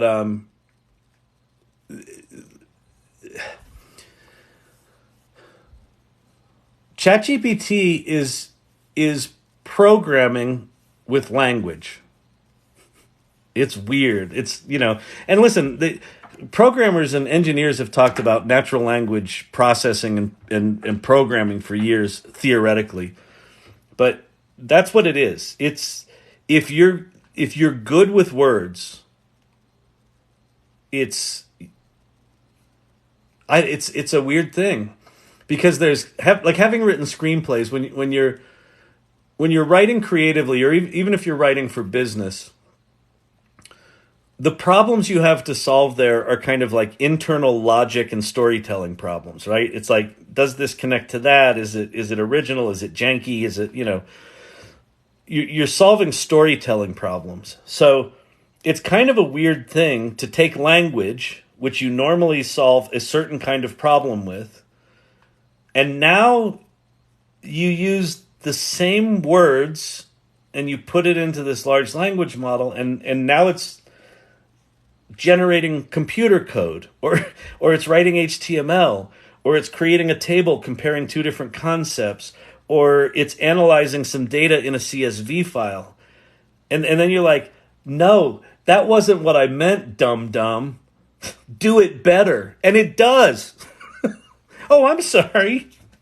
As Bing said to me the other night, well, I'm sorry if I disappointed you. This conversation's over. Goodbye. Normally they're a bit more supportive than Bing was. But it's a weird thing because it is. We're all programmers now. And so that's the thing. Like, does it, people ask, does it pay to become a programmer? Well, you're not going to need to code, but the skill of understanding how to think in logical chunks and how to think creatively and how to problem solve and just all of that sort of stuff. Morgan Stanley introduced AI to Wall Street today. In what sense, genie in a bottle? Oh, by the way, genie in a bottle, 10 out of 10 on the name. Okay, all you other people with names, especially if you've still got your user 6482375, be inspired by genie in a bottle. That's a callback for the Gen Xers. It's genius. Love it. Assume your name's Jeannie. Nice. Or Jean. Yeah, be curious to know what they did. For my ADHD peeps, this is your time to shine. Yeah, a couple of things. I think Revenge of the ADHDers, Revenge of the liberal arts majors, and Revenge of the Gen Xers. Like right now, these tools are just, if you can think horizontally and you can think critically, and you have like a useless degree, like an acting degree like I have, or say a humanities degree or philosophy, well, guess what?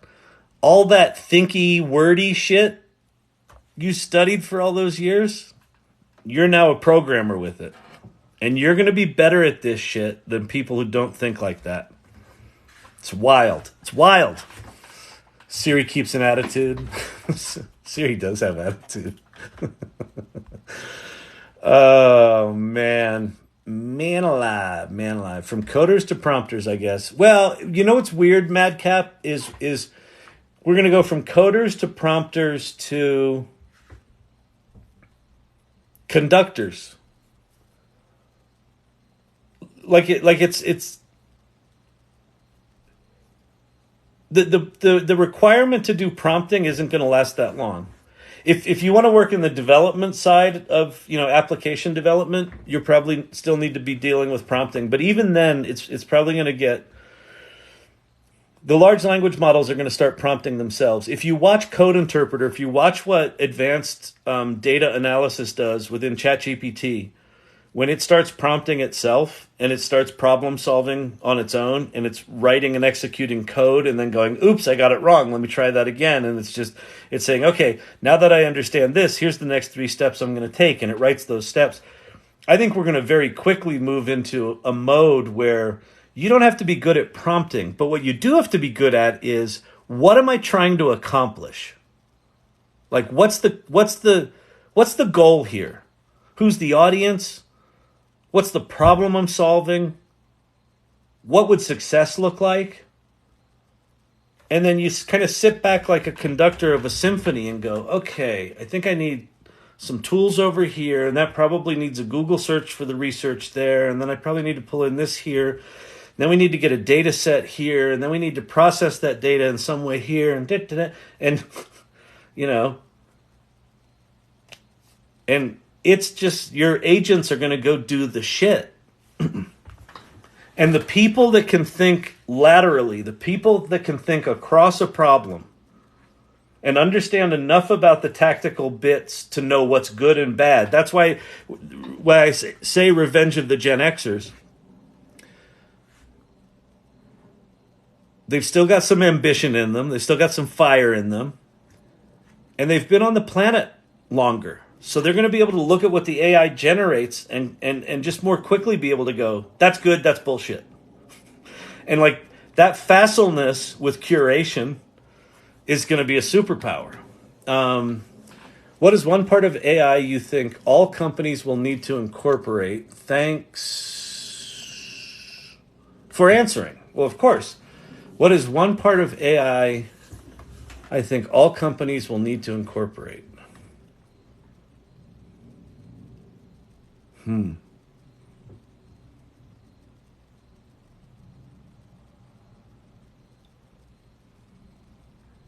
I don't think it's not the tactical tool that I think all companies are going to have to deal with. It's that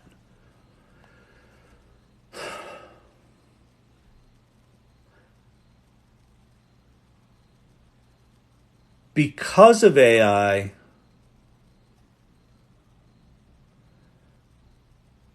companies are going to deal with competitors and competitive practices that seem like they come out of left field. And I'll give you a specific example. If I ran a 500-person ad agency right now, this is a world I know. The way I make my money in the current model is that I get as many people as possible working as many hours as possible and charging $120 to $200 an hour to my big clients. And all of a sudden, those big clients are going to be using tools like ChatGPT, where they know that it doesn't take 20 people 30 days to execute some social media banner copy. And so there's either going to be some punky 10-person upstart that starts an agency that says, I'll do what the 500-person agency does as good for half the cost at twice as quick delivery time. They turn it around in 30 days. I'll turn it around in 2 weeks. I'll charge you half the money, and I'll give you 2 times as much content that's as good or better. How do you compete with that? And so that's it, like at a company level, but I think even at individual role levels, you might have a company that says, well, we're taking our time with AI. We're gonna see how this plays out over the next 3 years. There's probably a lot of companies doing that right now, because historically that was fine. Like when the early days of the web came around, there were your early adopters, and then there were companies that said, we'll sit back. We'll the World Wide Web took 6 years to get from 0 users to 100 million. ChatGPT took 6 weeks. So even within specific jobs within a company, there's just going to be different expectations of what's possible in that job and what's required in that job. So I think the thing that almost all companies are going to have to deal with is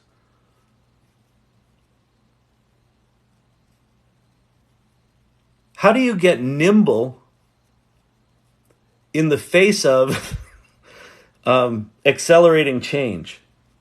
Especially if you're a company that isn't all that nimble and doesn't have all that much ambition to change.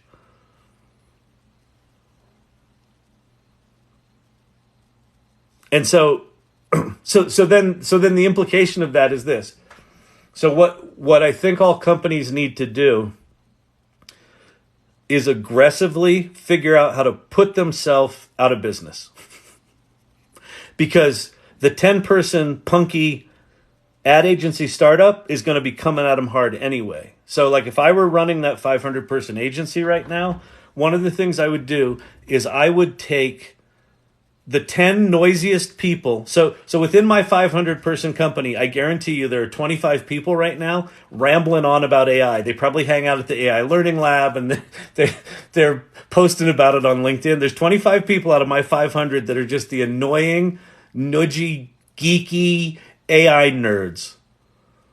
And if I were running that 500-person agency, I would pull 10 of them aside. No, I'd pull 15 because 5 will flame out. I'd pull 15 of them aside and I'd say, here's a budget. You have a year to build an agency that will put us out of business. Figure out everything you can do in AI to put us out of business. I would fund that 10-person startup to put my company out of business. And I would turn them loose. I would turn them loose as a standalone business unit and say, you have my blessing. And I would say it out loud to the company. These 10 people are part of this thing. if they go get enough clients, you will be able to apply for a job for them, but you better fucking know AI. So,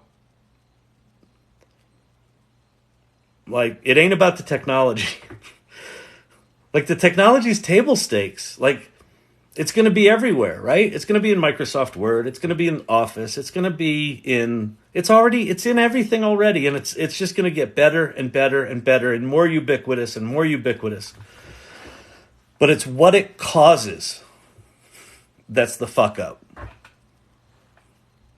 Like, entire business models are going to be obliterated.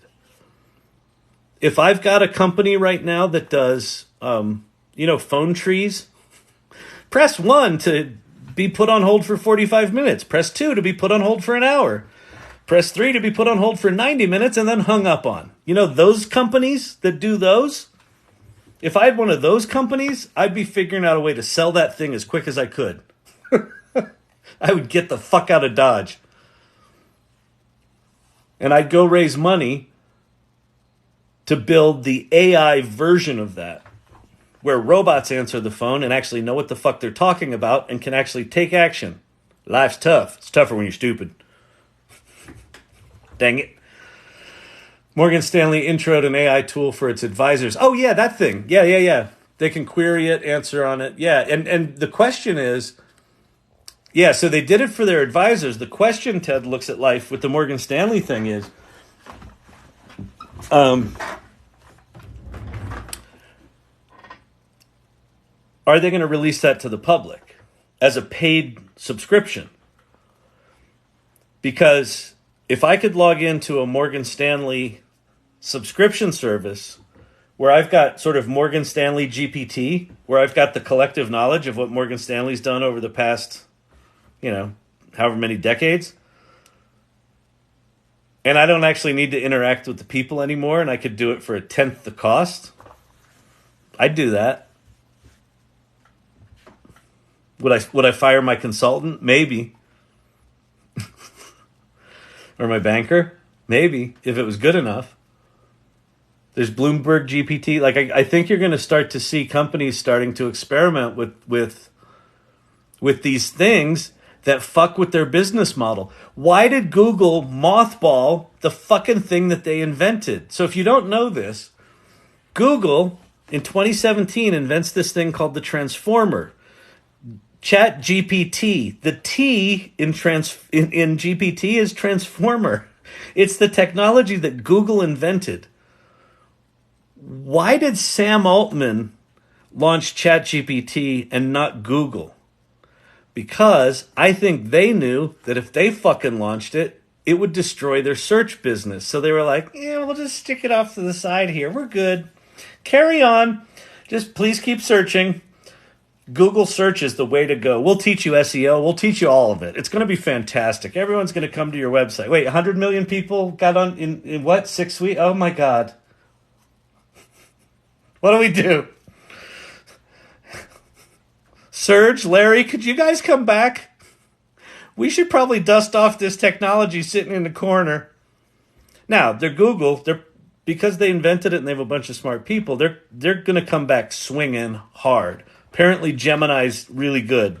Their ChatGPT 4 killer is apparently really good. I heard that COBOL and old school languages will be in high demand because no one's learning them. Well, you know what's interesting, Caverno, is I don't know that people will need to learn those old programming languages, because I think that one of two things happens. You get the AI to just maintain the old COBOL shit and do that, or you have AI go in and start systematically refactoring COBOL stuff and upgrading the seemingly unupgradable, right? So that it's a really interesting. It'll be very interesting to see how that stuff plays out. But I could see there being a world where you have a handful of specialists that are just really good at the AI to interface with all those old legacy systems. But there might be a way. I don't know. I mean, I don't know enough about that world. I do know that So when I did agency.com back in the olden timey days, we got British Airways as a client, and they wanted to be able to sell airline tickets on the web, and you couldn't do that. And they had this system called Sabre, which I think it was written on COBOL or one of those old crazy fucking languages. And it was horrific, and there was no way to interface with it. And so we ended up writing middleware that, yeah, baby. We ended up writing middleware that talked to Sabre, and then we did something with the data that allowed it to talk to the web. So we actually wrote middleware. We wrote British Airways' first ticketing system. It was fucking insane. And I was the the one with the other, the co-founder and the senior leadership of agency.com. We were the one that went into British Airways and said, yeah, we can build that. And then we went back, and Ritesh Patel, who's still a good friend of mine, he went back to the tech team and he says, here's what we just promised British Airways we could do. And the fucking tech team lost their fucking mind. They're like, we can't do that. That's not possible. We told you that wasn't possible. Well, Kyle said it was. They figured it out. Oh, man. I've found that Pi.ai has been very effective in drilling down to get info and improve your prompting skills. Yeah, that's a really good... AI means artificial intelligence. Yes, it does. There's another Ethan Mollick. I think it was just a Twitter post that Ethan put up like last week. Hang on.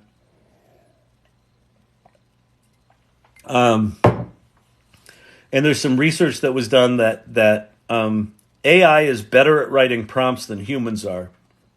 So it's more creative at it, and it's better at getting it to get to good results.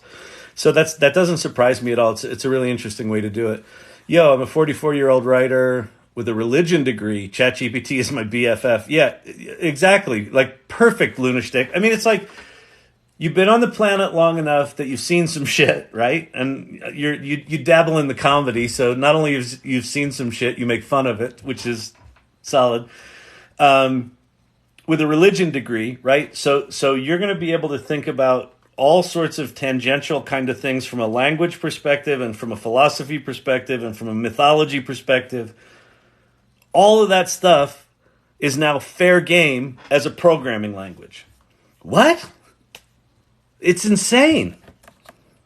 It's insane that you can go to this thing. Lunashtick, did you see the Jordan Peterson? This was from like, I don't know, January or February of last year, but it was Jordan Peterson.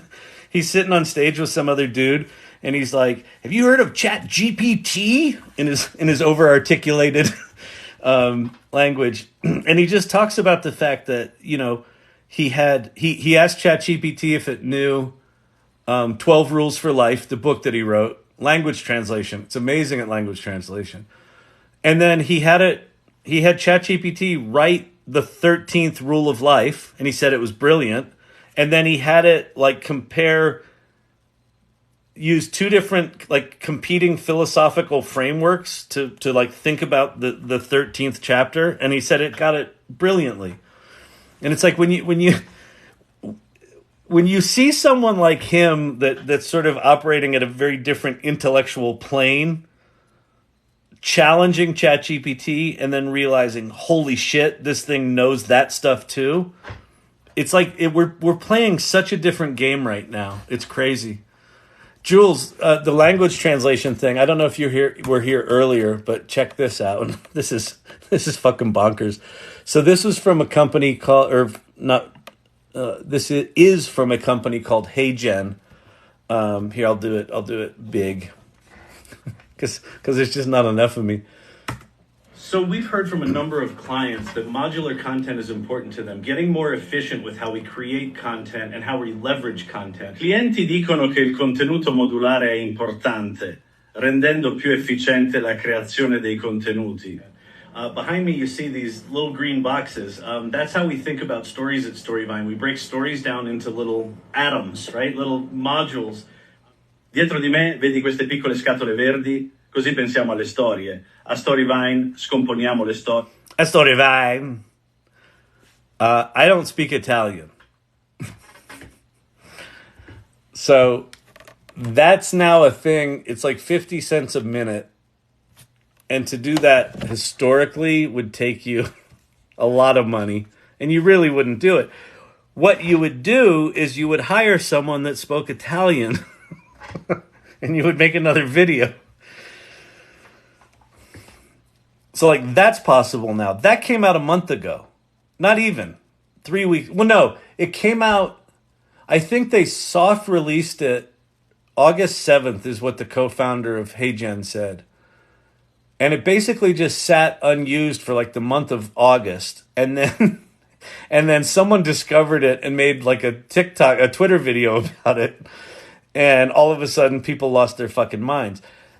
That tool, that HeyGen video translate tool, was a side project of one of the engineers at HeyGen. Emilio's wife. I speak Italiano and it's spot on, she just said. Sto fine. Like,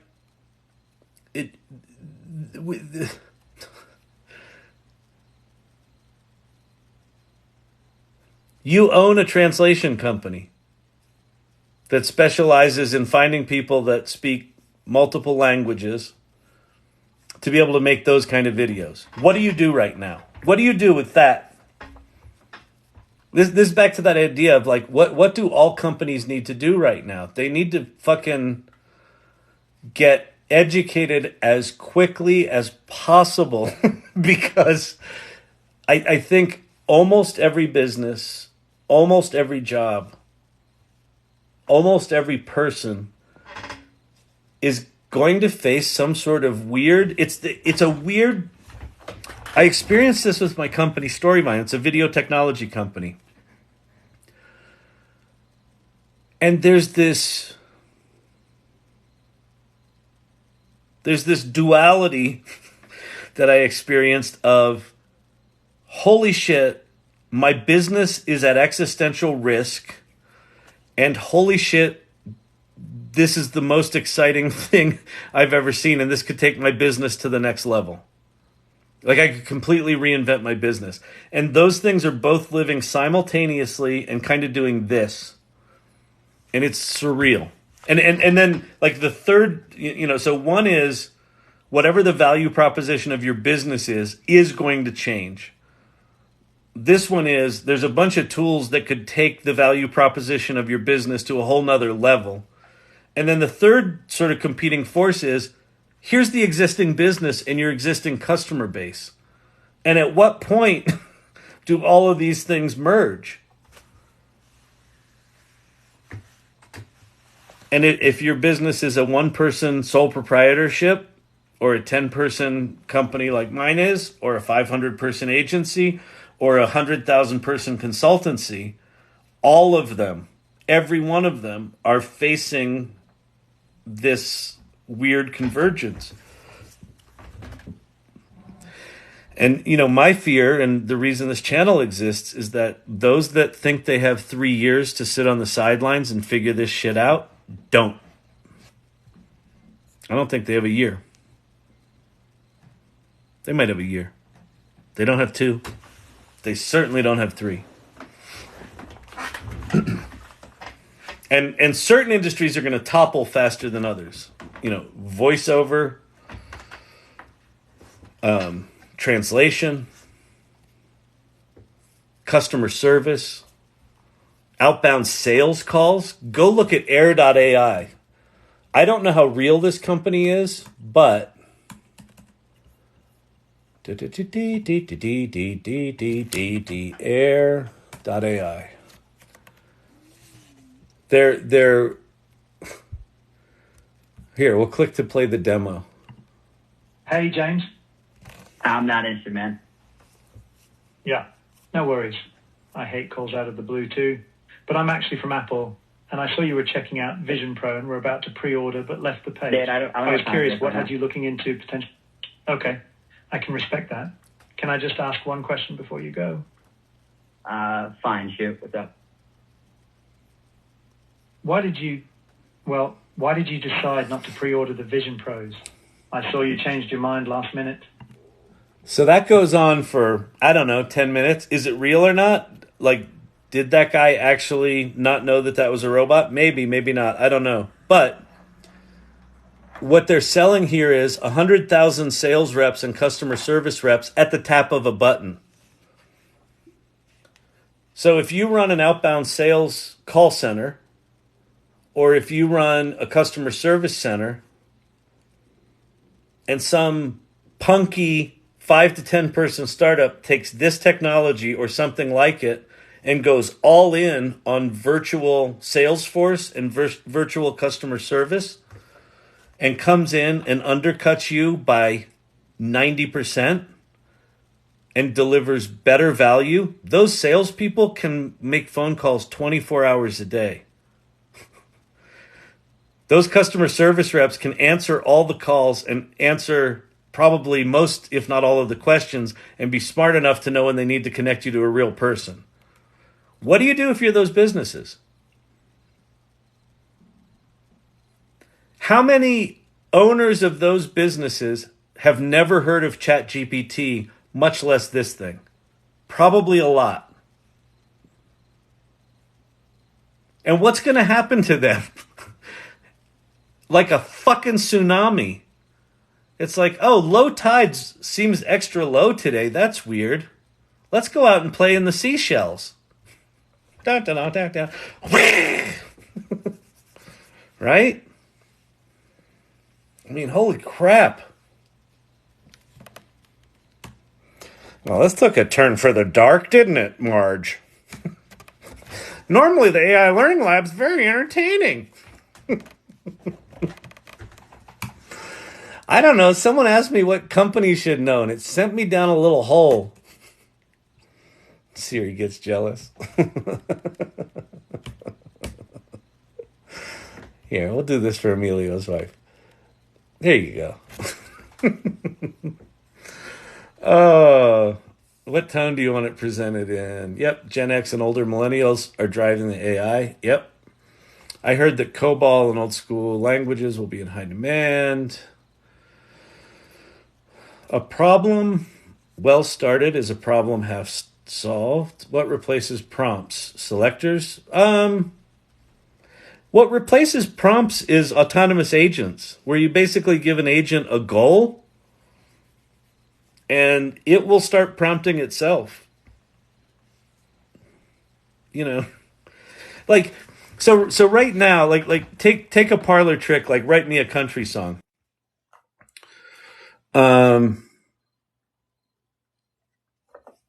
Right now, you go to ChatGPT 4 and you say, write me a country song, and it'll write you the lyrics, and it knows the difference between a verse and a chorus, and that's pretty cool and impressive. And then you're like, oh, could you add some chords to that? And it'll add some really basic chords. And then you ask it to explain music theory to you, and you can get it to include better chords. But you're having to prompt it along the way. So now imagine a future, I don't know, 12 months from now, maybe 18, where you just go, I want an award-winning country song about this. Give it a topic. Siri gets jealous of Bing. And it will say, okay, here's what I'm going to do. I'm going to go look at music theory. I'm going to go compare hit country songs, song structure, chord structure, melody, harmony, and lyrical structure, and I'm gonna come up with 3 different recommendations, and then you're gonna tell me which of those you like. Then I'm gonna go write the lyrics. I'm gonna analyze those lyrics against these 3 different music fan engagement frameworks. I don't know. Then I'm gonna go. Write the chords. I'm going to lay down the music tracks. I'm going to let you pick what style of singer you want to sing it. I'm going to lay that shit all down. Then I'm going to publish it to whatever's the new version of Spotify. And if it doesn't hit these engagement metrics within 17 minutes, then I'm going to pull it down and rewrite it, and I'll keep publishing something to that version of Spotify until it hits our metrics, and then I'll give you the song back after we know it's a hit. Like as fucking surreal and weird as that sounds, all of the raw materials in terms of tools are there today. What's not there is the glue, the connective tissue, the autonomous agent that can intelligently stitch all that shit together. But we're not that far. Like the autonomous agents are there. They're just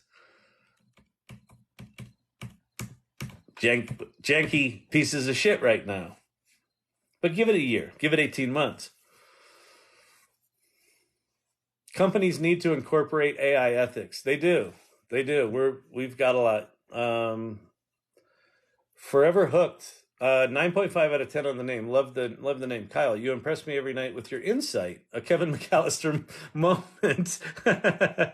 Almost every time. Thank you very much. That's a very nice compliment. Thank you. Well, I'm a little blushy. I do not know what to say. I do appreciate the kind words. Thank you very much. That's very sweet. I must have missed a lot. I've been at San Quentin prison tonight. Oh, Thelonious. Thing about Thelonious is he's probably been at San Quentin prison tonight. All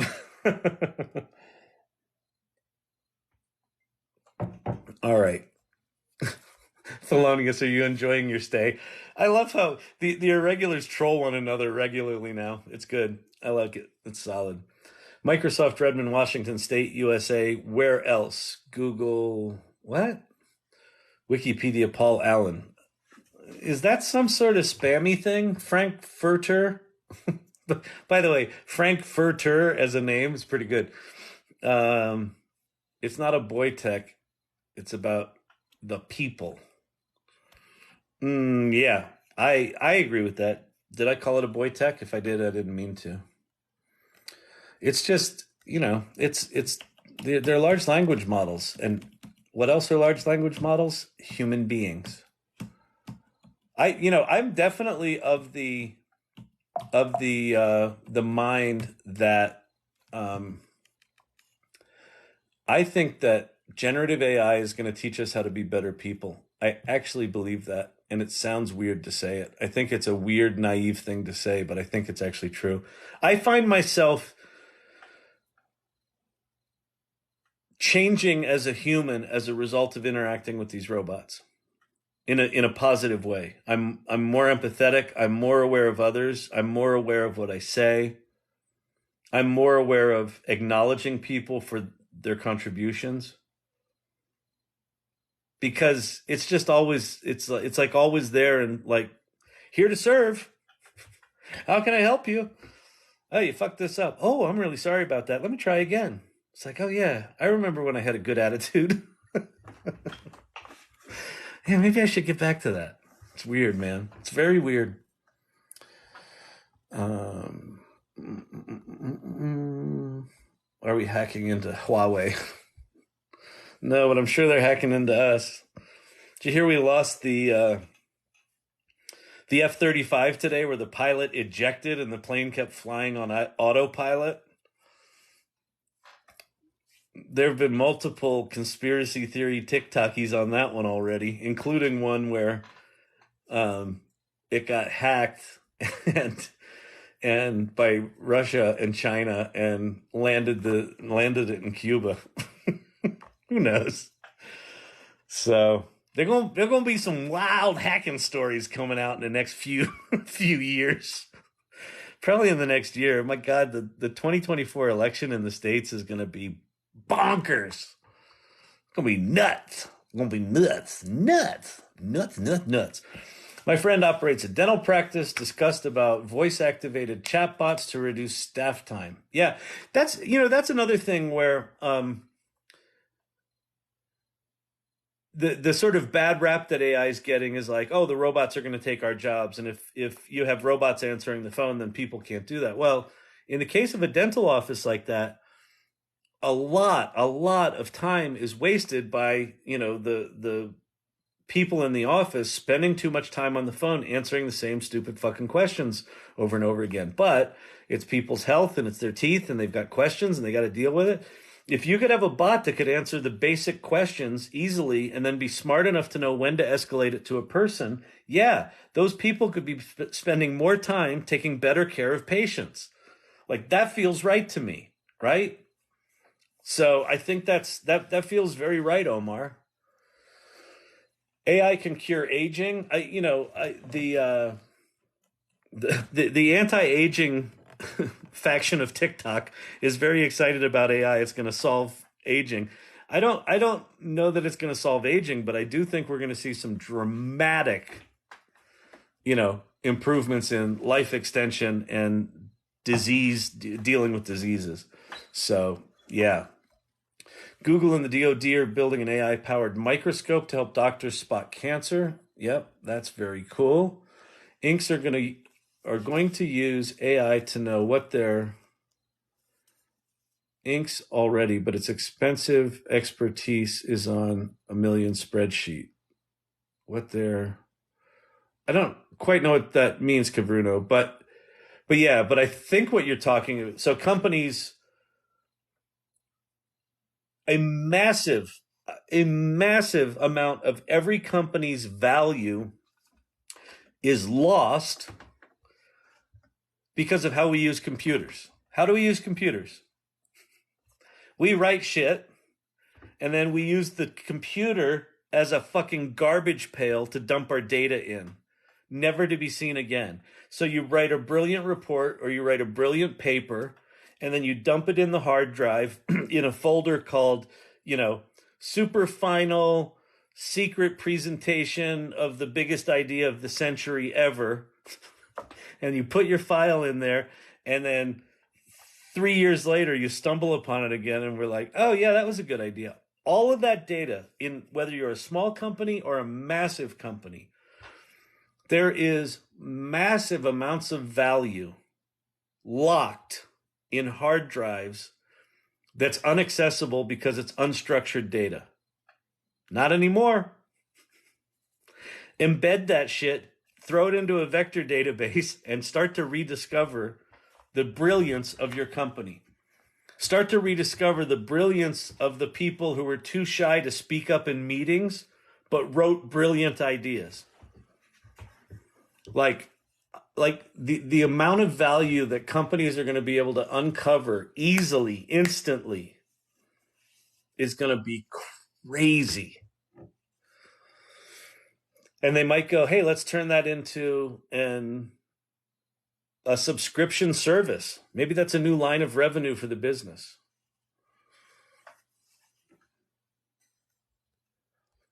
Too many stripes overwhelms. I work for a SaaS company. We have instant language translation, over 50 languages, and about to launch text to speech to offer the same thing. Yeah, that's cool. I'm telling you that the translation thing, because the translation thing is going to go from a few minutes to real time. And imagine being on a Zoom call where you're on a Zoom call with 8 people speaking 8 different languages. Everyone's speaking in their native language, and everyone's hearing everyone else in their native language. Exactly what I was trying to say. Awesome. I can read your mind, Cavruno, even though your one abbreviation there, I couldn't quite parse it, but I got it. I knew where you were headed.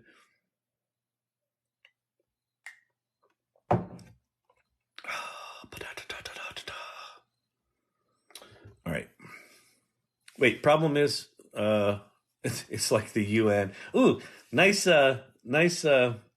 lemonade there, digital gods. And F-35 disappeared. Yeah. So the okay, so a couple of weird things about the F-35.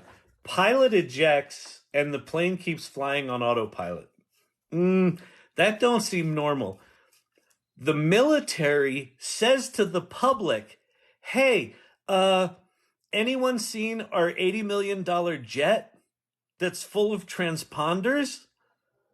And even though it's radar evasive, you're the Air Force. Like, you can track it, right? So you put out a public statement saying, anyone seen our jet? And then apparently this evening, oh, we found a debris field. It's somewhere in North Carolina. Okay. Something's fucking weird, man. Problem is, governments will control AI to their advantage. History will repeat. Canceled by YT. I assume that means YouTube. Canceled by YouTube. I'm sorry about your YouTube account. I think a year ago, I might have agreed with you on that because I tend to be a bit cynical and a bit, government's going to do what government's going to do. But the trajectory that AI was on was a handful of companies were going to get very powerful, and they were going to control the AI. So it was going to be Google and maybe OpenAI and Microsoft. It was just going to be a handful of companies. And then when OpenAI launches ChatGPT, 100 million people will use it in 6 weeks, and all bets are off. All the shit hit the fan. Google goes into red alert. Meta says, oh, fuck, we got to deal with this now.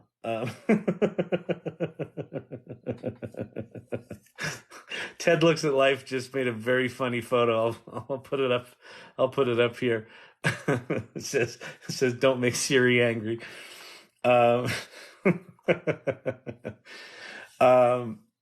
what the hell was I talking about? I don't remember what I was talking about. Fuck it. It's gone. Do you think those at risk from AI, companies, actors, artists, will push for legislation to make AI difficult for regular people to use? This is what I was talking about before. So I think the trajectory that AI was on was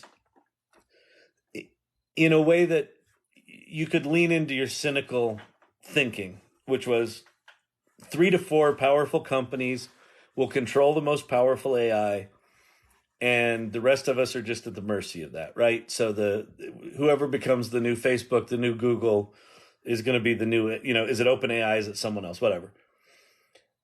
But ChatGPT broke that, and they broke it in a couple of ways. They launched a thing that even they didn't think was significant. They wrote ChatGPT in 2 weeks.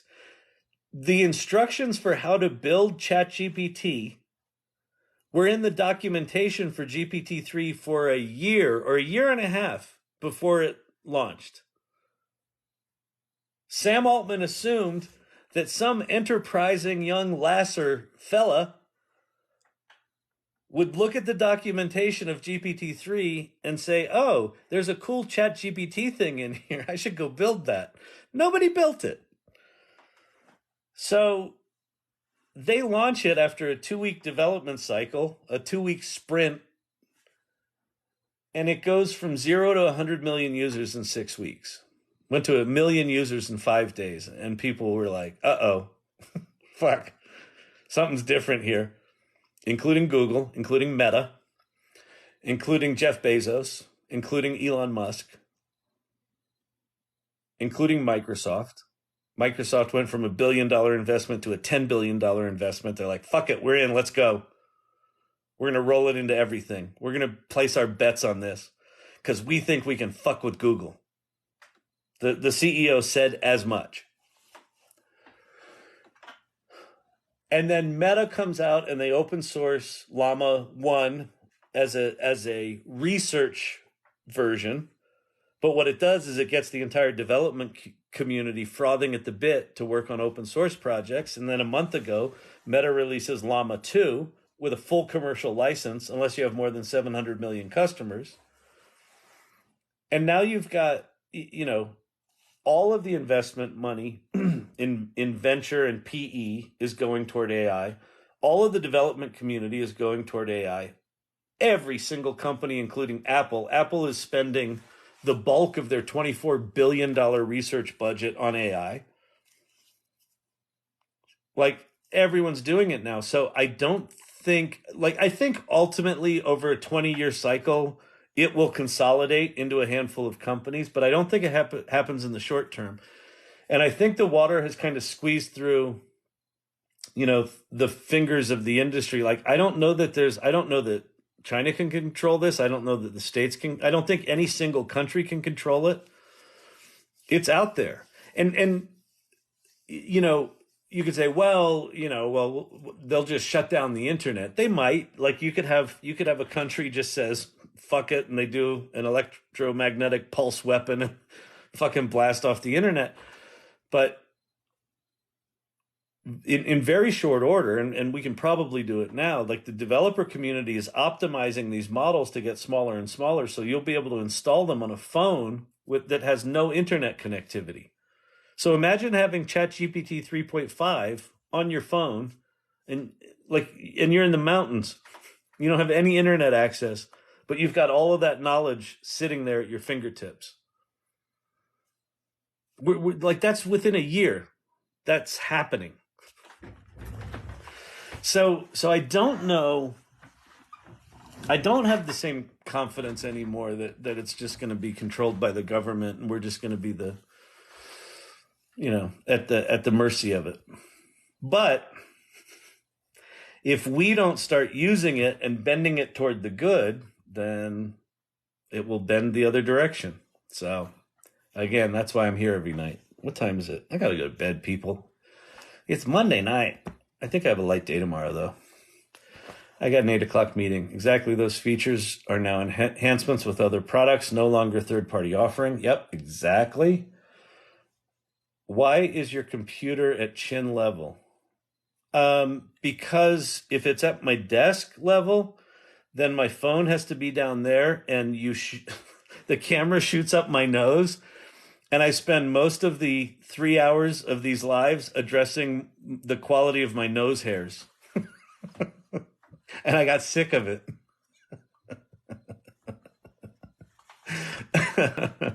So it's sitting on a motorcycle helmet box right now. You should see my setup. It would make video professionals blush. It's so bad.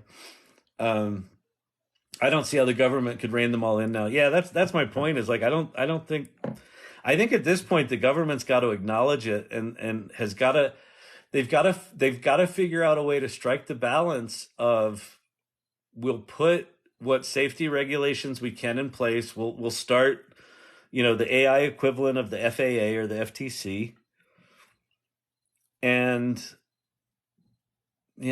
we'll. If they regulate it too much, they're gonna fuck with innovation. Add another thing from Star Trek that makes it to actual use: flip phone, floppy disk. Well, so wait, how do you say your name? Forever Hooked. Oh, nice name. I like it. 9 out of 10, just because it took me a while to figure it out. Johnson Royalty. How can I go from 0 to intern prospect on this thing? Internship prospect. See, Johnson Royalty. I think you could go from 0 to you get a job offer. I don't think you need to go to internship prospect. Start playing with ChatGPT. Just look, this is simple. Start there. Get really good at that. Talk about it. Volunteer. Do you have I don't know, are you in school? Go into the principal's office. Ask them if they're trying to solve a problem. See if you can use ChatGPT to solve some problem for them.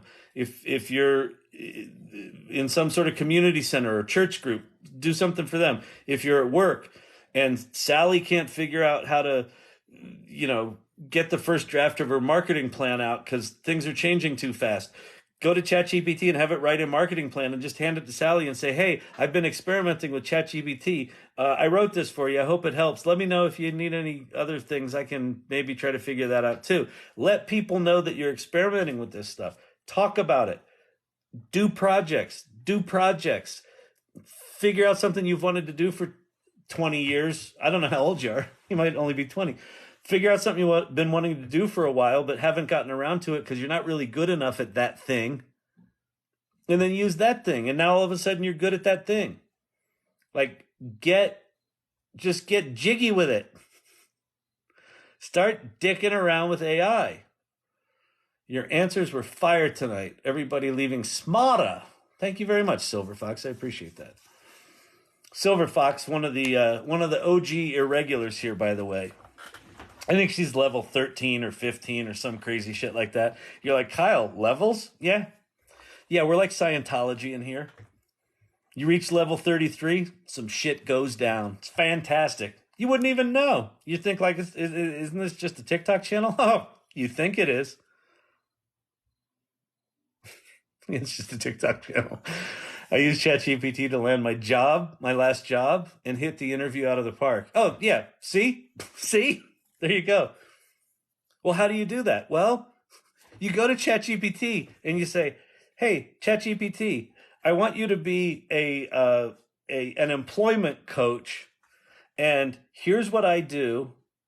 Here's my LinkedIn profile, paste. Here's my resume, paste. Here's the job I'm going for, paste. Here's their description of the ideal candidate, paste. Could you please write a series of questions that the hiring manager is likely to ask me and some good answers?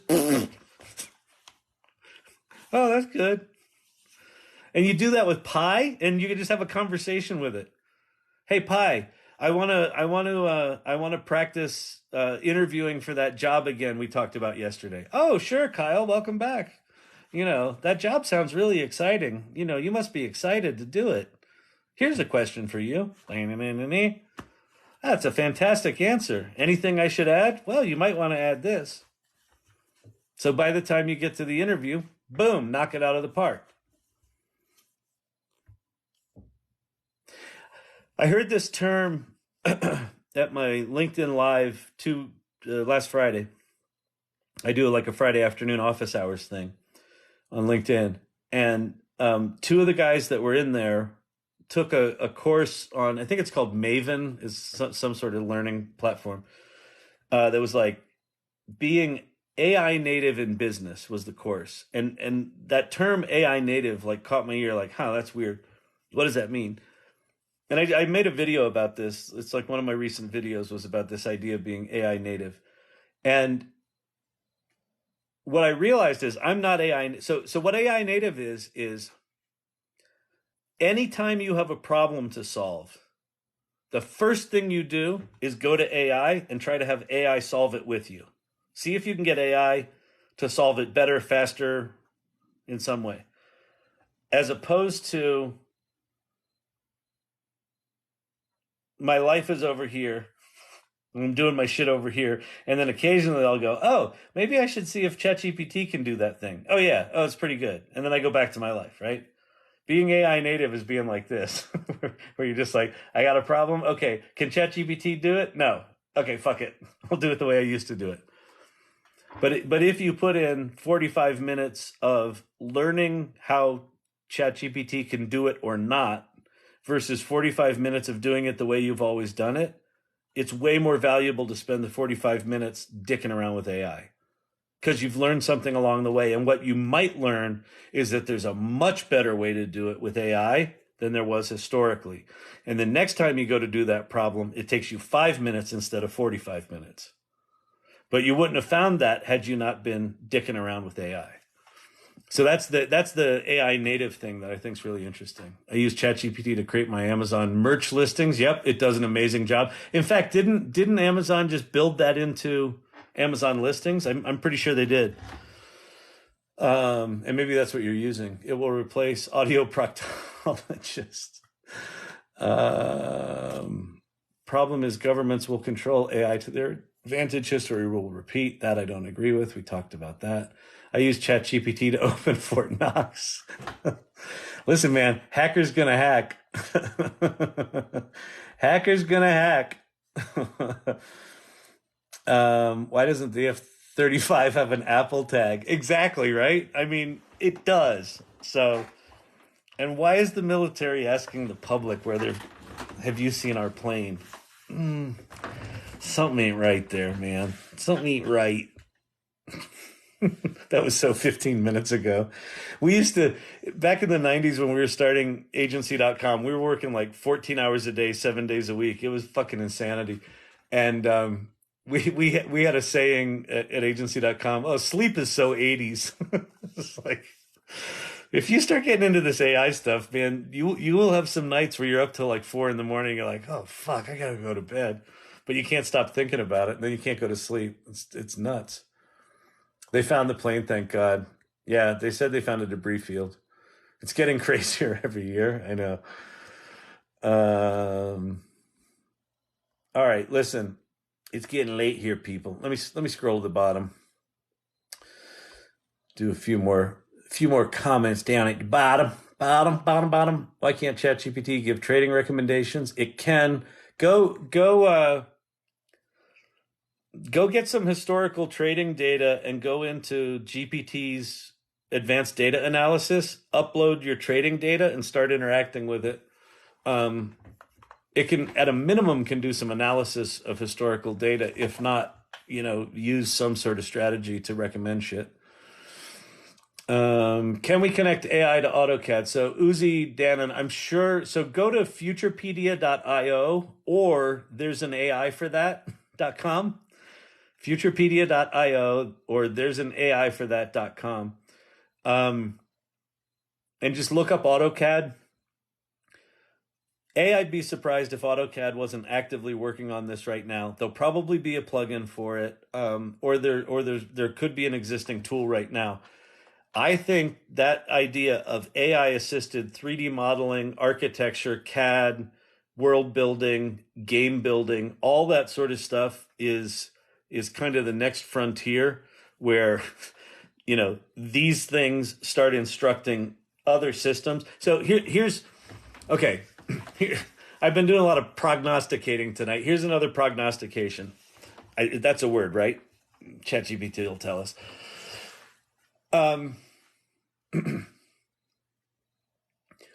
Our world right now, most of the time that we spend as professionals and as human beings is spent interacting with shit that's way too complicated.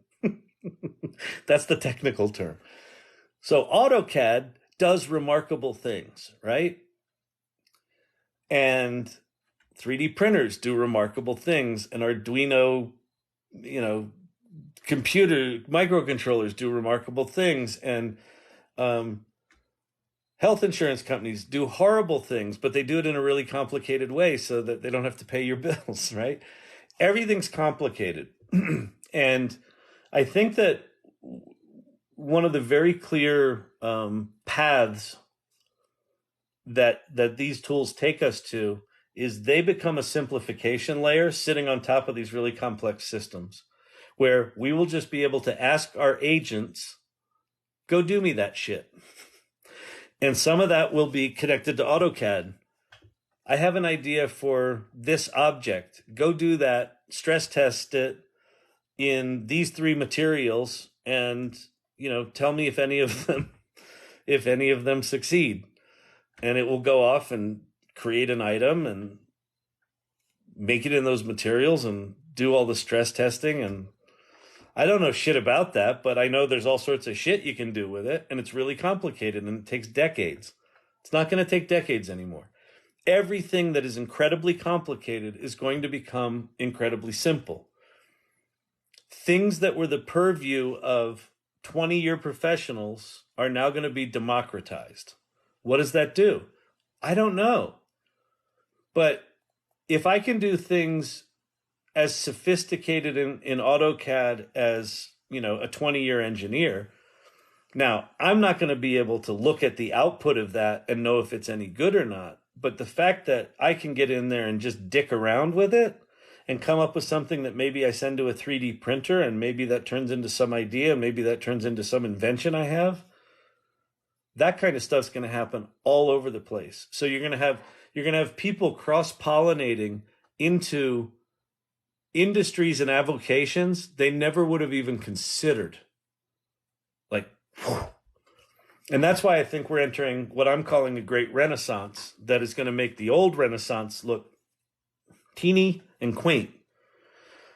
because these things are humanity amplifiers. So if you take every human and you say, on average, every human, rather than having one career trajectory every 10 years, can now have 2 or 3 career trajectories every year.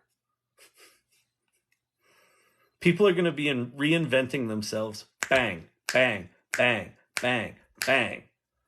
That's exciting. Well, I didn't get into mechanical engineering because I wasn't really good at math, and I don't really know. The computer programs are a little too complicated. Okay, now you can just ask him, go make me that mechanical engineering thing. Can you help me solve this problem? Oh, sure, you need a 17-gear thing here and a 14-gear thing here. Here's a proposed solution. Does this work for you? Yeah. Could you print that? Sure.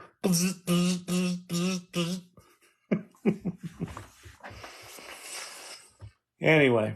All right, everyone. Listen. I am crispy. I need water. I need a nap. It's been fantastic. There's a whole bunch of people here tonight. Really cool hanging out with you all. If you haven't played with ChatGPT, go there right now. Chat.openai.com. Go there. Play there.